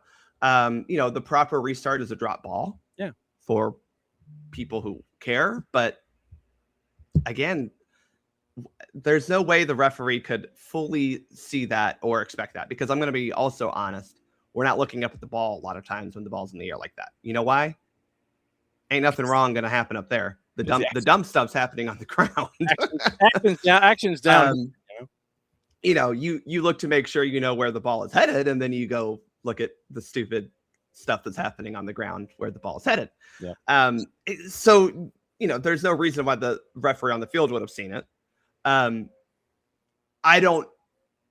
Obviously VAR should have in theory been able to look at it, because this was a change of possession that started the attacking phase of play for England, right? Like this was a goal kick for Norway, which means it's their possession. If it hits this wire and then England then gains possession, that would be a change of possession leading to the start of the attacking phase of play for England. So in theory, I do think it should have or could have, I don't know how you ever want to approach it. Sure. Looked at via the VAR review. But again, the video assistant referee would have to also look at this and go, yeah, that definitely hit the wire, or had the ability to look at quickly at the heart sensor of the ball or whatever and see that it did hit a wire. And again, I don't think that you can just turn that off or on. I don't know. I know there's a conspiracy theory for every damn thing. We're going to talk about it with Argentina coming up, but sometimes, sometimes things just happen, unfortunately, in this game. And that doesn't mean it's a conspiracy theory. Yeah. Then the Embolo second yellow. I wanted to literally don't dive, especially after getting an initial yellow card. You're already on the hook, sir. I have a problem with the commentary team talking about this, and no offense to Landon or Ian, because I think that they are obviously looking at this as proper football men, but don't dive. That was a very, once you looked at the replay, it was a very clear and obvious dive. And it was such a good dive, I will say, in live action, that it resulted in a yellow card for an Argentinian player. Which was a proper, in my opinion, especially at that junction of the game. I thought that was a proper yellow card to give an Argentinian for a foul like that. It looked like it was a harsh foul coming through as the player's legs are behind him and he kicks it out. Looked like the defender kicked the trailing leg late. That's a yellow card. That's a yellow card for a reckless challenge, right? Well, then you look on the replay and you look at Embolo, just leaping off the field and then kicking his leg back to, look, I know it's Argentina. They dive all the time. You can talk about whatever you want. They embellish all the time. Brazil, that was a dive. Brazil is better. They do it more than Argentina does. Yes, they do. Both teams are great. Brazil is your league leader. Yes. Yeah. Both teams love doing it. Yeah. But it was a dive. It was a very clear and obvious dive. And therefore, in this case, if you give a yellow card to a player and go, oh, actually, no, that wasn't a foul on them. That was a simulation by the attacker or whatever. You have to take away the yellow card for the defender and you give the yellow card to the attacker. And people are like, oh, well, if you wouldn't have given a yellow card to the defender, it wouldn't have happened. Right. When you looked at it, that was a deserved yellow card in theory. When you saw it live, it was a deserved yellow card for, I forget who it was on Argentina, but the Argentinian defender. I think it was Paredes, but yeah. I think so. But, not germane to this real conversation. Yeah. That was a yellow card. And then you look at it and go, oh, no. Very similar, as we saw in the USA-Paraguay match with Miguel Almiron, who clearly dove. And by diving, got a yellow card issued to the defender, Tim Ream. And then you look at it on a replay and you go, Tim didn't do anything there. That's just what happens. Now, I'm not a huge fan of this extension of the mistaken identity part of VAR protocol being, applied here. But at the same time, I think this is FIFA legitimately trying to take an extra step to rooting out simulation.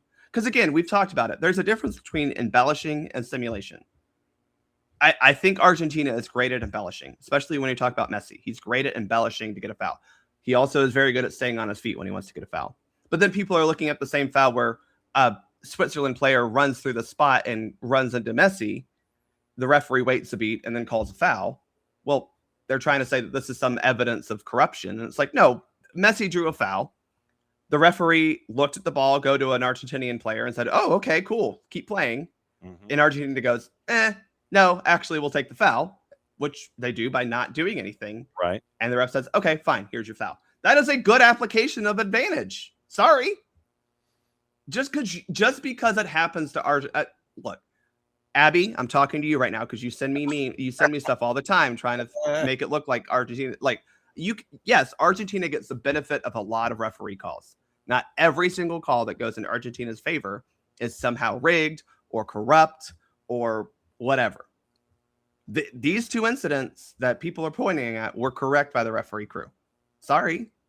You just don't like to admit that sometimes things actually are true. I'm trying to think of what else I had on the board. Let's see. It was the Embolo. It was the Embolo second yellow, and the guy wire. Those were the controversial parts of okay. I think that the weekend. I'm trying to think the France Morocco match didn't really have anything of consequence. We haven't had anything to talk about with Ivan Bartone.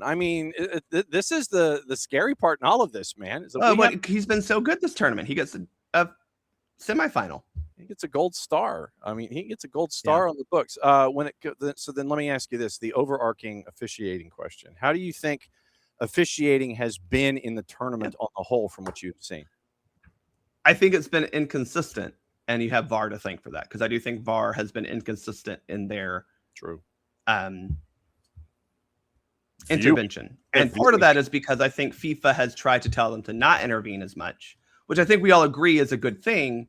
But you're going from a lot of people who are in leagues that are used to a little bit higher standard of intervention, maybe. and are now being told not to, but then they're going, but I think that's a clear and obvious foul or error, I should say. Yeah. It's kind of hard. I think my biggest issue is FIFA implemented a lot of modifications to the laws of the game that are not in the current laws of the game, by the way. They're not in the most current version because they are applied now and will, well, technically, I guess if they were published 7.1, or I think they're published 7.15 maybe. Okay. They'll be in the next version of the laws of the game. Okay. And so my issue is you have a lot of referees and video assistant referees and all these people who are operating under laws of the game they have never operated under or really been trained under. I'm sorry, a month of training while these referees are professionals and can do it. Your first match being a World Cup match and going, okay, now you got to implement this 5 seconds for a throw in, or now you got to implement this for VAR, or now you got to implement this for that.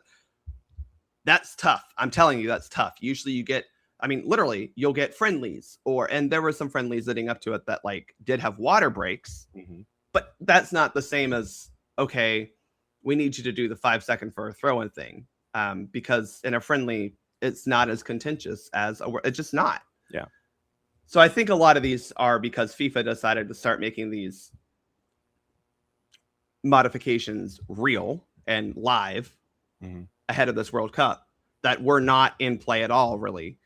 Which I'll say this is maybe why I was talking with one of my referee friends, friend who is also a referee, I should say, about this last night. We were joking that Ivan Barton is getting the semifinal, but we're like, it wouldn't surprise us if Ismail Elfath is our referee for the final. And one, he's had some good performances this World Cup. Two, when you think about a lot of these modifications that they implemented for this tournament, where were they tried out? They were tried out here. And so of anyone who's comfortable with making sure players get off the field after however many, 10 seconds, adjudicating if you get treatment, you got to be off for a minute. Maybe not quite the 5 seconds for a throw in or goal and that kind of stuff, but like more comfortable with it than a lot of the other referees have been. I'm not saying Elfath will, but he did get the third place or a semifinal in 2022. He's had multiple club championship finals, especially here in CONCACAF, but he also got the UEFA CONMEBOL Super Trophy Shield imaginary title thing. Yes. So it wouldn't surprise me if we're looking at an American referee with the whistle in a World Cup final. If you remember, 2023, we had an American crew because the U.S. was knocked out in the round of 16, which is another factor of, obviously Argentina, Spain, France, England, none of their referees are going to be part of the World Cup going forward because you're not going to put any of those nations referees on a semifinal. And then obviously you can't book them for the final. Like you're booking referees now for the semifinal. You have a group of probably 6 to 12 referees you're considering for the finals and semifinal after the round of that we just played, the quarterfinals. So like you're scheduling ahead, right? Ivan Barton is not refereeing the final. Let's just put it that way, right? Because you're nothing against them. You're just not booking them right like that. Yeah. So it wouldn't surprise me if Elfath is one of them. I get your maybe would get a UEFA, but that's only if you get UEFA versus UEFA in the final. Yeah. And even then, you can't have France, England, or Spain in there, so you're getting a German probably. Yeah. Who knows how that's going to go. So a lot of these assignments are very fluid because you have some stipulations. Obviously, for some reason, the English media was all up in arms about how the English referees are banned. That was the headline, banned from refereeing an Argentina match. I'm like, well, y'all fought a literal war not too long ago and still have tensions with each other. Because, it's in, and we are efforting a political science 101 segment so we can let everybody know about the Falklands War, the war for sheep. Yeah, so it's two bald guys. The war for sheep and seals. Yeah. So we're efforting that as a part of the history heading into this match. So our first choice guy, he sent us an email this morning. But yeah, you can't have Letexier in a match coming up because of the attachment with the final 4 teams. So that's kind of where we're at. So that's just the kind of the problem here is you are looking at most likely a non-UEFA referee. Again, CAF could probably be a good one. You're probably not booking a South American referee again because if you're, you got a South American team in the Final Four. Yes. So I would imagine it's going to be. I haven't been impressed with a lot of the Asian referees. So you're thinking, so I would thinking CAF or you're thinking CONCACAF? I am. It wouldn't surprise me. They may have a CONMEBOL official set aside in case it's an all UEFA final. But again, that's very unlikely because you just can't wait until then. You can't wait until, well, we know who's playing to assign it necessarily. Yeah, we've got your hotel room on hold. Don't leave. Yeah. Don't check out. So, yeah, booking officials, it's like the Hotel California. Episode 149, what's going on there? Well, we're talking about it starts off pretty sad, not going to lie. And then it gets a little happy when we talk about Bosnia, and then it gets back to being a little sad and upset. But it's reviewing the 2 knockout round games the U.S. played and obviously talking about the tournament as a whole. We do save kind of the bigger discussions for later. We'll record after the World Cup is over about the what's next for U.S. soccer, because that seems to be the only discussion and how, well, if we just implement Pro Rel, John, we'll all of a sudden win a World Cup the next, 4 years, despite. Yeah. Anyway, we're going to get into that later because I have so many. I don't have that many thoughts about Pro Rel. I have 2 major thoughts about Pro Rel, and it's just. Yeah, we'll get into that when we record. But what's next? The big conversations will happen after the World Cup ends. And the wild thing is that the next episode for the Soccer Free SPOD will be 150. Yeah, 150, which means it's perfect for the big conversations about how do we fix U.S. soccer, because everyone has a solution that obviously can just be implemented like that, and. Will suddenly win World Cups because, all these other nations that have free academies and promotion relegation win World Cups all the time. Yes, they do. Just ask Brazil how easy it is, or Germany. Yeah. Or Sweden, or Norway, or Portugal, or Italy. Oh, so there's more factors that go into having a good soccer team than just we have promotion relegation and professional clubs that provide free academies. Weird. 4 of those 6 programs are either having a search for new coaches or blowing up their front offices and trying to build from the bottom up again. So, 4 of those 6, as he has his tea. As always, my friend, it's great to catch up with you on Mondays to kind of get the lowdown of everything. Episode 149, the Soccer for USPOD, will be up later this morning. And then we will be waiting for episode 150, episode CL. Of the Soccer for USPOD. That's crazy. Well done. Hope to see some of y'all in Nashville on Friday. Probably not a lot given how things, but I'll also be in Charlotte next week. So, okay. So you're going because I'm silly and forgot to cancel my season ticket holder away tickets before the World Cup. Oh well. Hey, so you got Charlotte. And you got an all-star game after that too. So it's a good run. Nashville and Charlotte. It's good road trips. As always, my friend. Great to see you. We'll catch up with you around the corner. Bye, y'all. There he goes. He's gonna have his mug of morningness and go. Episode 149, like we said, Soccer for USPOD. That's going to be up later this morning.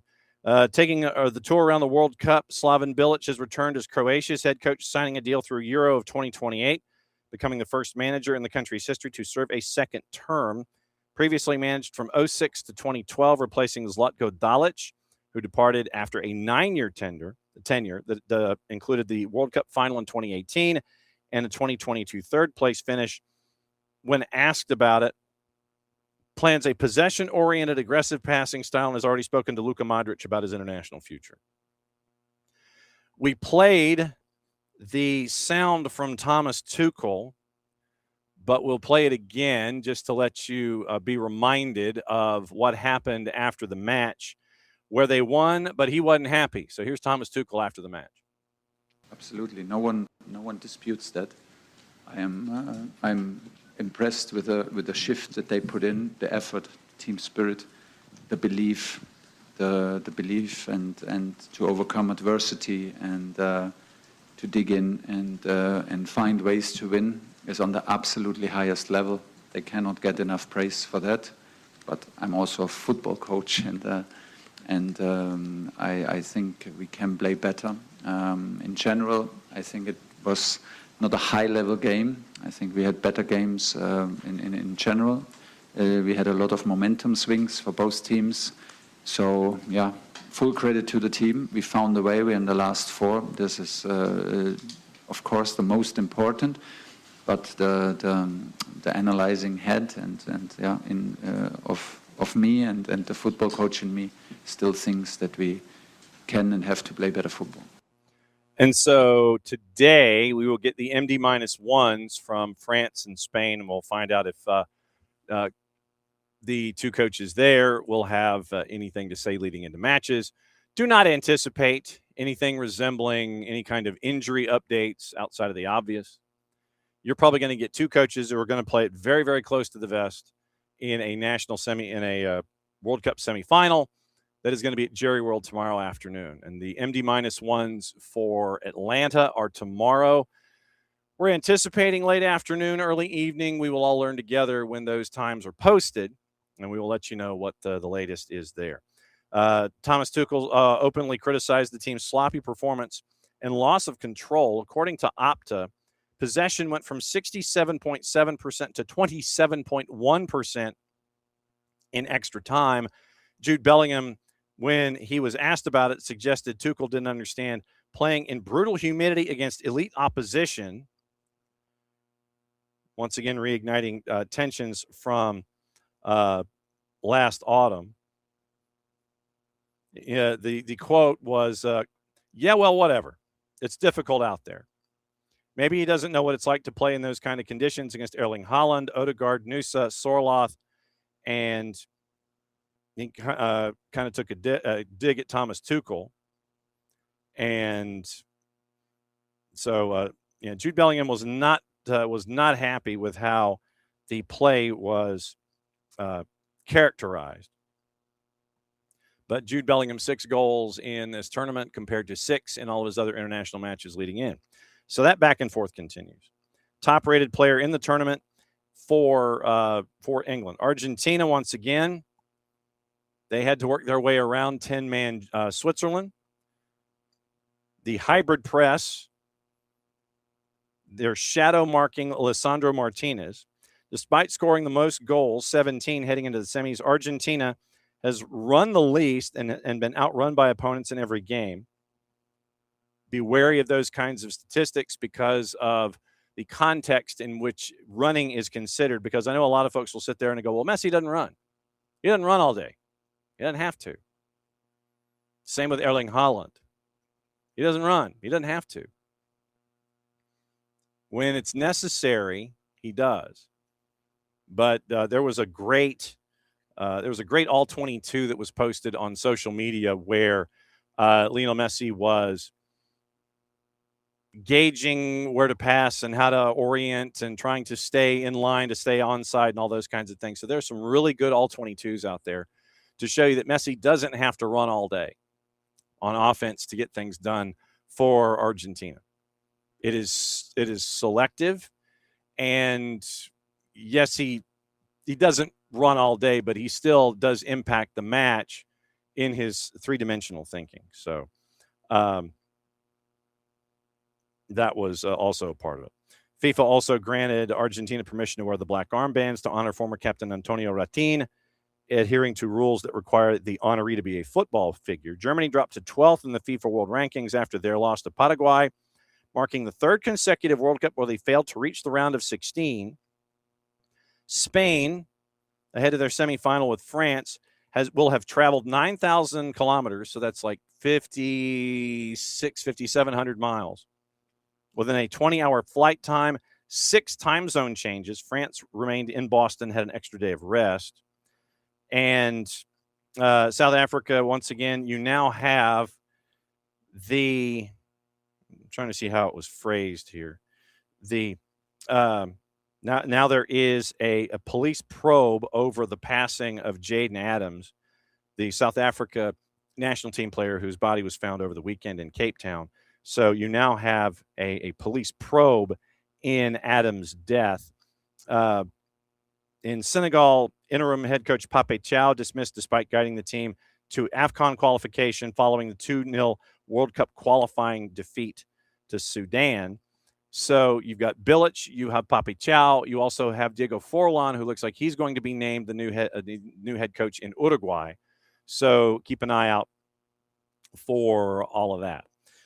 Let's see, I'm trying to see if there's anything else that I might have missed this morning. So we'll look into that in a bit. Let me see. I think we're getting close to all of the other news in the morning. All right. So getting into the other highlights and other stuff to get into this morning, the U20s on the U.S. Youth National side, they still have another couple of days left in their training camp down in Fayetteville. Yesterday, they had the second of two friendlies. First friendly was a 1-1 draw with England late last week. Then they had a matchup with Colombia that was late last night. And here is the one goal in the match. It's called by Jason. And was it Jason and I think it was Madison Chance. So Jason was on the call last night for U.S. Soccer. Here's the one goal in the match for Colombia and the USYNT. Wynn trying to find it. Cut back at the penalty spot. Goal, Colombia. Silva with the goal, Mariana Silva. The cutback was excellent, and Colombia, in one of their first forays into the attacking third, get the opening goal. I think U.S. is going to be a little frustrated on that one for obvious reasons, but really you start to see those space in between that front line and how far back they're recovering and helping defend with that midfield line, and that player really just kind of stayed in between kind of the two lines, find that pocket around the top of the D, and great ball back and really good finish. Catalina Cortez with the assist from America de Cali. And so that was the one goal. U.S. was chasing after an equalizer. Then you had Thunder and Lightning within the 7-mile radius.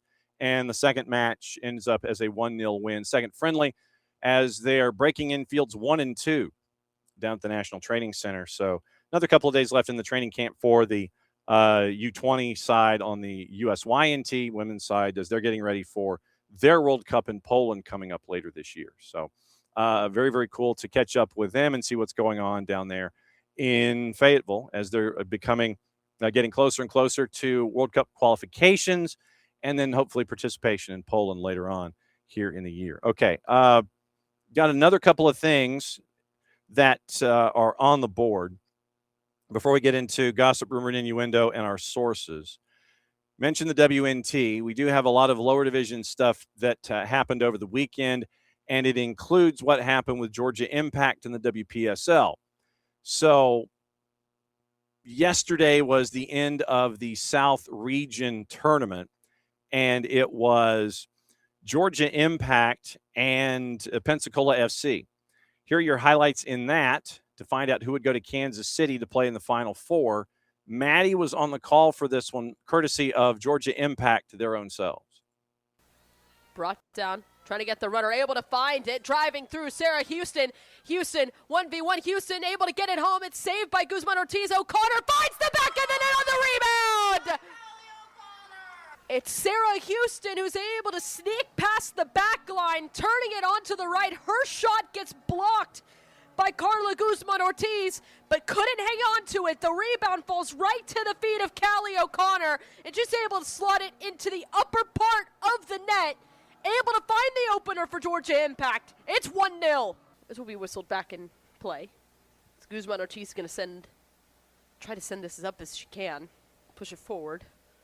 In possession, intercepted by Georgia Impact. Plays it through wide open. Sarah Houston. Houston slips it in. There's the second.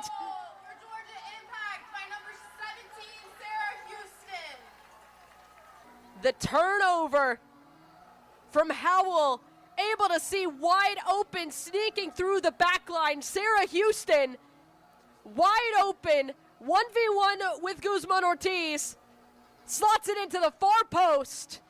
She set up O'Connor in the first goal. Now she adds herself onto the board. It's 2-0 Georgia Impact. Loose ball, right battling for it. Farbo, able to intercept it. Lebovic, up. That ball falls right back to Impact.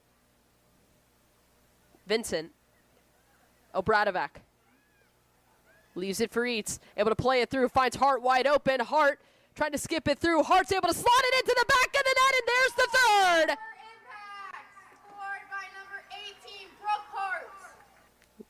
No one marking Brooke Hart. Wide open on that right side. She comes face to face with Guzman Ortiz. Slots it right past her. Finds the third for Georgia Impact. Vineyard plays this up the right flank. Obradovac cuts around. Obradovac in the 18. Obradovac slots it through. Nothing stopping her. Obradovac with the fourth.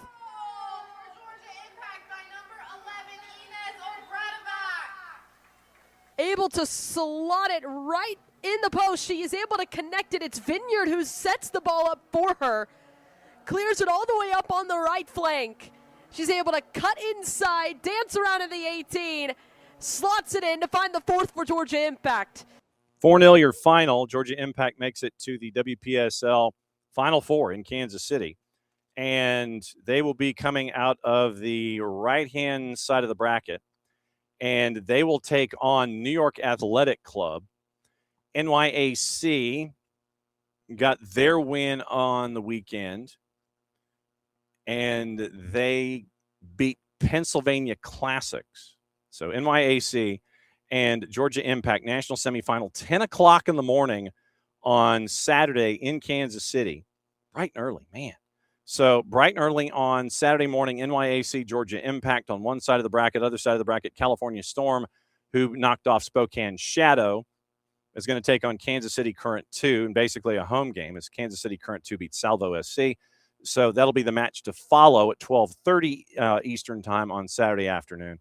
Cal Storm and Kansas City Current 2, winner of that one, takes on the winner of NYAC and Georgia Impact bright and early on Saturday morning. And we're going to try and catch up with Robert Roddy, the head coach of the Impact, before they leave, or in a hotel room in Kansas City, one of the two. So that was your WPSL update with everything that happened there. I do have some other up-to-date notes from Morning Espresso on Junior Alonso we'll get into in just a sec. And we'll say hi to everybody here for the morning. Chad Gabert. All right, so according to Chad and his World Cup Player Index, which he was able to file because of the beauty of off days. So file it with us yesterday. The World Cup Stud Player Index. I know it's got a different title, but here we go. So the round of 8 rankings when it comes to the Power Index, and obviously de Ketelaere worked his way up the charts on a bunch of different categories, made his way through. So it is right now, obviously Lionel Messi is up top, and this is the player impact ratings that Professor Gabert has come up with at Kennesaw State. And obviously, once again, no real surprise that Lionel Messi's on top with 25.9. Mbappe is second. Jude Bellingham is third. De Ketelaere is fourth. But there is a gap between third and fourth of about 3.5 points totally on the scale. It is 25-9, 22-3, and 22-2. Messi, Mbappe, Bellingham. De Ketelaere leads the second group, leads the chase group at 18.4. Lamine Yamal, Michael Olise, Erling Haaland, Dembele, Dan Ndoye with his equalizer for Switzerland is at 9. Alexis is at 10. Harry Kane, Ashraf Hakimi, Leandro Trossard, Pedri, Mikel Oyarzabal, Lisandro Martinez, Elliot Anderson, Upamecano, Rodri, and Odegaard finish out your top 20. Cuti Romero is 21. And then 5 Moroccan players are 22 through 26. So for those of you that may not remember, this was an an equation that is being worked on by our friends at Kennesaw State and Professor Gabert. Based on the numbers are based on per 90-minute stats for the whole tournament. And Holland dropped a bit. Mbappe and Bellingham closed the gap. Last two games to Keeler went well north. So category points, attacking, playmaking, defending, and ball winning. Those are the four main categories. But there are 2, 4, 6, 8, 10, 11 separate categories in 4 classifications that add the numbers up. And so you end up with Messi, Mbappe, Bellingham to Keeler. They were your 1, your 2, your 3, and your 4. So that was what our friends at Kennesaw State have been able to piece together for us. And we will continue to work and look at the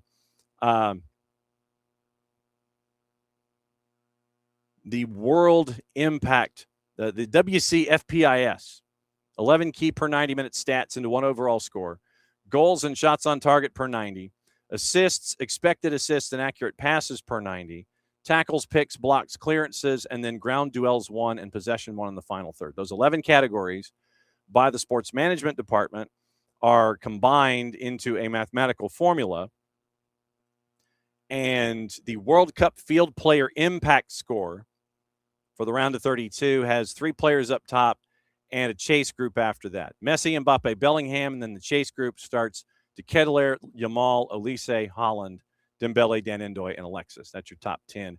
And that is brought to us by Professor Gabert and everybody over at Kennesaw State. We can't thank them enough for all of the impact that they have had with us in letting us tell the stories that are attached. So let's see. Right. So we're caught up, I think, on most of the tape. Let's get into gossip, rumor, and innuendo, other news, and checking sources and things like that before we exit this morning. And once again, tonight, it is Atlanta soccer tonight, and that will be with Jason later on today. So let's see here. It is 9 to 11, 92.9 the game in the Odyssey app. What separates France and Spain, Argentina, and England? And then getting ready for the semifinals. Tuesday at Jerry World, Wednesday here. And then it's looking at the final. But it is going to be loud, louder, loudest starting tomorrow, really, here in the Atlanta area as we're getting ready for Argentina and England. And we're trying to effort scholars to inform us and remind us about the Falklands War and what it means. It's in the context of all of this. It is in the songs of the Argentines, and it is in the songs of the players in the locker room. So just to understand where these two nations are coming from, especially with recent words in the printed media, figured it would behoove us to once again revisit why this is a big deal and a larger part of the context of what's going on in this matchup on Wednesday. So 9 to 11, 92.9 the game in the Odyssey app. Once again, deep dive separating France and Spain, Argentina ahead of the semifinals. 92.9 the game Odyssey app, 92.9 YouTube channel, Off the Woodwork podcast section at 929thegame.com. So that is the rundown of all of that. Debinha has signed a contract extension with Kansas City Current through the 27 season with a mutual option for 28. So Debinha stays at Kansas City for a while. And there were some notes that were passed on about Junior Alonso, and it was in Morning Espresso, just to kind of give you an idea as to what he brings to the table. And in the numbers outside of the quotes, recruitment had been a clear driving force behind it, according to Morning Espresso. Alonso's agent, Diego Cerati, said on FALG 1080 AM, Tata Martino requested the signing personally.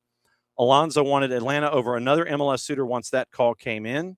And obviously, he's going to have a teammate with Miguel Almiron as a national teammate. 422 appearances, 6 countries, top divisions. And the bulk of that career, once again, we've mentioned at Atletico Mineiro. Scouting data backing up what Tata Martino is after. After his most recent stretch at Atletico Mineiro, ranked in the 95th percentile for pass volume, 57 attempts per 90 at 89% accuracy, strong marks and interceptions, and limiting dribbles past him, defending more on anticipation than physicality, precisely the profile of a composed left-footed center back that fits what Atlanta United has been missing. So the recruitment by Tata Martino himself was encouragement for Junior Alonso to come here and visit and then ultimately sign with the club. And he does so through 28-29. So obviously we'll keep an eye on that as Junior Alonso makes his way to be a part of the roster here with Atlanta United. Okay, now getting into gossip, rumor, and innuendo, what to watch, where to watch it, and how to watch it, brought to us by our friends at Fanatis, ftntz.co/soccer down here. It is Can Champ. And so it is on Fox ONE with the doubleheader, the second legs, that you can catch that at 7 and 9:30. And that is tonight on the Fanatis.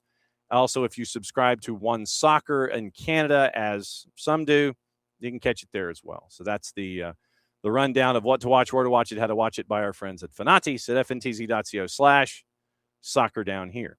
And to Abe's point early in hour number one, everything AFCON, you can get that at Fanatis through their relationship with BN in Middle East and North Africa. So getting into the other gossip, rumor, and innuendo from the morning, then we'll get into news and notes and break it all down for you there. It is a couple of signings for Manchester United. It looks like a here we go with Yuri Tielemans and Andre Santos, totaling about a little over 100 million pounds. So 100 million pounds, like 103 on the board. I think you're bringing in Yuri Tielemans and you're bringing in Andre Santos. Ederson's move has stalled at the moment. And so that's the very, very busy morning from our friends at Manchester United. Your trending rumors, Arsenal stepping up in their pursuit of Julian Alvarez, hoping to complete a deal before the end of preseason training, according to Miguel Delaney in The Independent. Miguel Arteta has identified him as a priority attacking target. Arsenal encouraged by PSG cooling their interest, and Atletico de Madrid's reluctance to let him join Barcelona or Real Madrid in league. Open to a return to the Prem. Negotiations expected to be complicated, giving the valuations over 150 million euro. Bayern Munich remaining confident Harry Kane will sign a new long-term contract despite interest from Spurs, Barca, and Real Madrid. According to Team Talk, final year of his deal, talks progressing positively. And Bayern believe it's only a matter of time before the England captain commits his future to them. Villa finalizing the transfer of Switzerland and Freiburg midfielder Johan Manzambi. It is, according to David Ornstein in The Athletic, opted to join Villa ahead of Newcastle. Sorry, Alex. Allure of the Champions League appears pivotal to Manzambi's decision. And Villa is set to feature in the competition after defeating Freiburg in the Europa League final. 47 appearances last season, 7+9 on the board. Internazionale poised to make another bid for Curtis Jones, according to Talk Sport. Had an opening offer of 25 million euro, immediately turned down, who are prepared to retain the academy graduate if a higher bid isn't received, under contract through June of 27. 150 matches for Liverpool in the Prem since making his debut back in 2020. Arsenal set to enter the market for a new winger if Leandro Trossard moves to Besiktas, according to Fabrizio Romano. They've already shortlisted Morgan Rogers from Villa as their top target. Deal would cost over 100 million pounds. Exit of Trossard could accelerate their interest in Club Bruges' Christos Solis, who is keen on joining the champs. Santos once again signing for 48 million pounds, plus another 2 in add-ons. London City Lionesses announcing the signing of defender Mape Leon on a 3-year deal following her exit from Barcelona, joining Alexia Putellas in London. We mentioned Yuri Tielemans, 35 million on the release clause. 35 million pounds. Release clause for the Belgian midfielder. Villa want to keep him. Sources have told the 4-letter he's indicated he would like the opportunity to slide over. Pep Guardiola is apparently, according to Gazzetta, the leading candidate to become new Italy manager. Caught offside is saying Liverpool and Manchester United have dropped out of the race for Crystal Palace's Adam Wharton, leaving Chelsea free to bid to sign him. Gazzetta also, Roma set to enter the race for Chelsea's Alejandro Garnacho, likely to leave Stamford Bridge this summer. Loan with a permanent transfer has been mooted. Team Talk on Omar Marmoush. Spurs and Newcastle showing interest in him. Marmoush is set to hold key talks with the club over his future. Sky Germany. Galatasaray direct talks with Eintracht Frankfurt over a move for midfielder Kaan Uzun. The Turquia international transfer is valued around 60 million euro, open to the switch. Sky Germany. Luka Vuskovic, set to undergo his medical at Brighton. Seagulls paying Spurs an initial £50 million, shown last season on loan at Hamburg. Chronicle Live, Newcastle have held talks with the representatives for Parma keeper Zion Suzuki. Magpies yet to decide whether they're going to firm up their interest by submitting a concrete offer. Fabrizio Romano, veteran keeper Jan Sommer, set to join Club Brugge on a short-term deal. Lazio advancing in talks to sign Union Berlin defender Danilo Doki on a free. Celtic, the latest club to register an interest in Manchester United keeper Radik Vitek. That's from Football Insider. Former Union Berlin defender Diogo Leite has rejected a proposal from Saudi Pro League Algeria, and TalkSport once again mentioning Slaven Bilic. So getting into discuss things that Ben Jacobs, who's been a very, very busy man. Ben traditionally is very, very busy in the overnight hours with the East Coast here in the U.S. But Ben has Chelsea hoping to find a solution outside of Pep Chavadia's release clause, feeling Rayo Vallecano have moved the goalposts. Chelsea originally told to offer 15 million euro, hit the number, Vallecano moved it. Understand that Chelsea's originally told to offer 15 and they hit the number, then Vallecano asked for more. Xabi Alonso is holding his opening press conference and is making comments on a variety of topics on joining Chelsea. Quote, a club with great potential, need to make important decisions, the right decisions. Strong base already, we need to keep building, end quote. PSG are going to trigger Luca Digne's release clause after agreeing to terms with the defender on a 3-year deal. PSG is going to pay less than £10 million. Also, Andre Santos has the picture where he is looking up. The pen is poised on top of the contract. He is smiling. He is not putting pen literally to paper, but you have that picture, so therefore it's obviously official. So 5+1 on the contract, 48+2 on the fee. He's going to wear number 17 when he's there. So Genoa's Brooke Norton-Cuffy, valued at 20 million euro this summer. Interest from Serie A. Everton explored a deal back in January. Ederson's proposed move to Manchester United off for now. Manchester United have not ruled out revisiting it late in the summer. Atalanta sources maintaining the player is fully fit. Manchester United decided not to proceed after carrying out a thorough medical. Specialists looking at an issue with Ederson's knee flagged in initial tests. Additional tests following the World Cup set. United debated whether to proceed. They got buy-in from both Santos and Yuri Tielemans, got both deals closed pretty quickly. So keep an eye on Ederson going forward. So Ben also mentioned Monzambi. Monzambi's agreement in principle now in place, Villa Freiburg, for around £52 million. Monzambi had already agreed to the move. And Tielemans expected to undergo his medical this week after agreeing to join Manchester United. And he wanted to join once the World Cup finished. Looks like it was £35 million on the release clause. And then from there wasn't really a whole lot Villa could do in those two moves. So Southampton set to sign Lewis Dobbin from Villa for £9 million plus add-ons, spent last season on loan at Preston North End. Trincao, once again, permission to undergo a medical. All-Ackley and Sporting agreeing on a €45 million package, currently exploring the paperwork there. And Andoni Iraola is having his press conference with Liverpool. He's asked why he was set to go, and he answered those questions as well in the press conference form. Let's see. Fenerbahce now optimistic on closing the Mason Greenwood deal. Al-Aklif tried to hijack it. Fenerbahce have already had an agreement in principle with Marseille. Told Matthias Geisler has spoken directly to the player. Saudi deal makers are aware Fenerbahce's deal is advanced but still in talks. Then here domestically, once again, obviously the biggest news, Alan St. Maximin for Charlotte. He's now in the books, and he is going in as a DP. So keep an eye out for that. And Junior Alonso to Atlanta United this morning. That is also on the books as well. Summer transfer window is officially open as of today. Players signed and registered.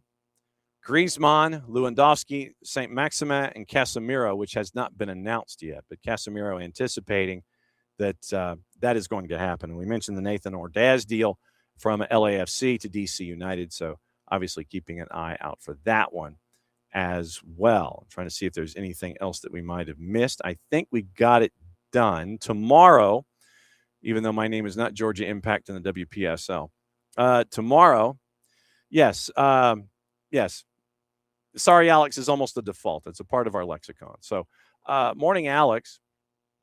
Morning, Abby. And yeah, I'm kind of with you that new laws shouldn't be implemented before a major tournament.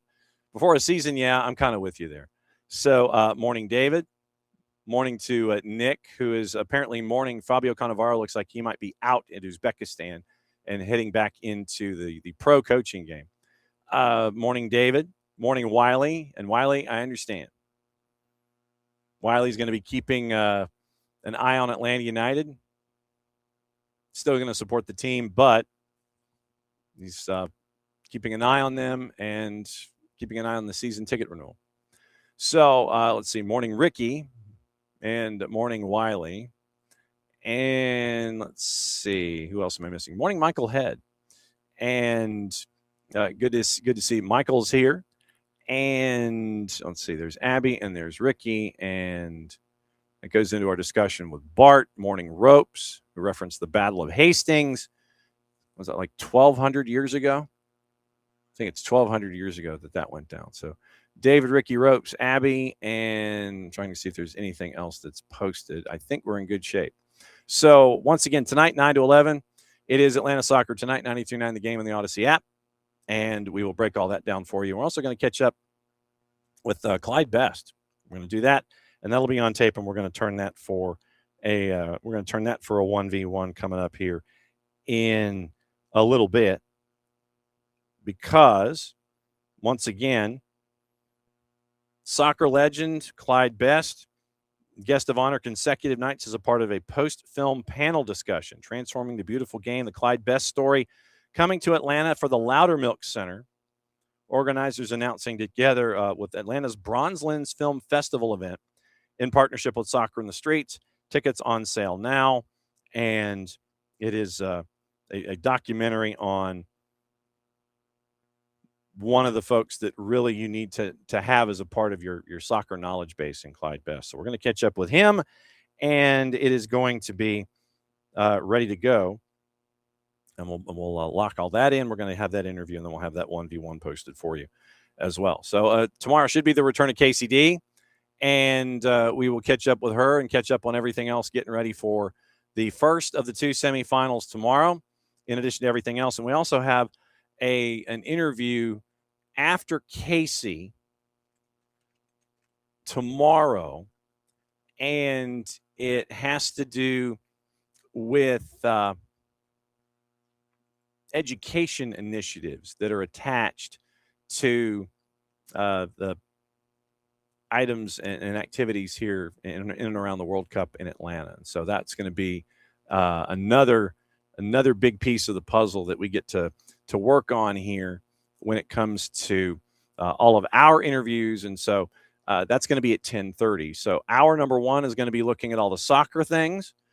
Then we'll have KCD come in at 10 o'clock, and then we will catch you up on education initiatives and everything that are a part of all of the things that kind of fly below the radar a little bit when it comes to hosting World Cups and such, and making sure that it's not just about the activity on the field, but it's also about the activity off the field. And so it was really cool that we got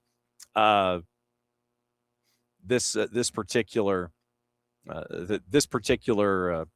interview set up with what's going on. So we're going to be catching up with a lot of folks as we kind of wean off the tournament and go forward, because there's a lot more stuff going on through University of Notre Dame, and there are initiatives that we're going to be keeping our eyes on as well. But one of that is tomorrow at 10:30. So hour number one's about soccer. We've got KCD should be at 10 o'clock, and then at 10:30 we get to find out about education initiatives that are attached to the World Cup here in Atlanta. So that's the rundown for tomorrow. Once again, thanks for hanging out with us for another go-round of SDH AM. And as always, thanks to Abe, and thanks to Bart, and thanks to all of y'all for dropping by and being a part of everything that we do on a daily basis as OGs, plus ones, and A-listers, and spreading the word of the beautiful game as we always get to do. So that's another round of SDH AM. See you in, as I try to do math, 21 and a half hours. And since it is the end of the show, that means I get to do this. Mucho platial. We'll catch up with you tonight for Atlanta Soccer tonight at 92.9, the game, and then tomorrow morning, 9:05 Eastern, for another go-round of Tuesday Thoughts in SDH AM. It's the end of the show. It means I get to do this. See you later tonight and then again tomorrow.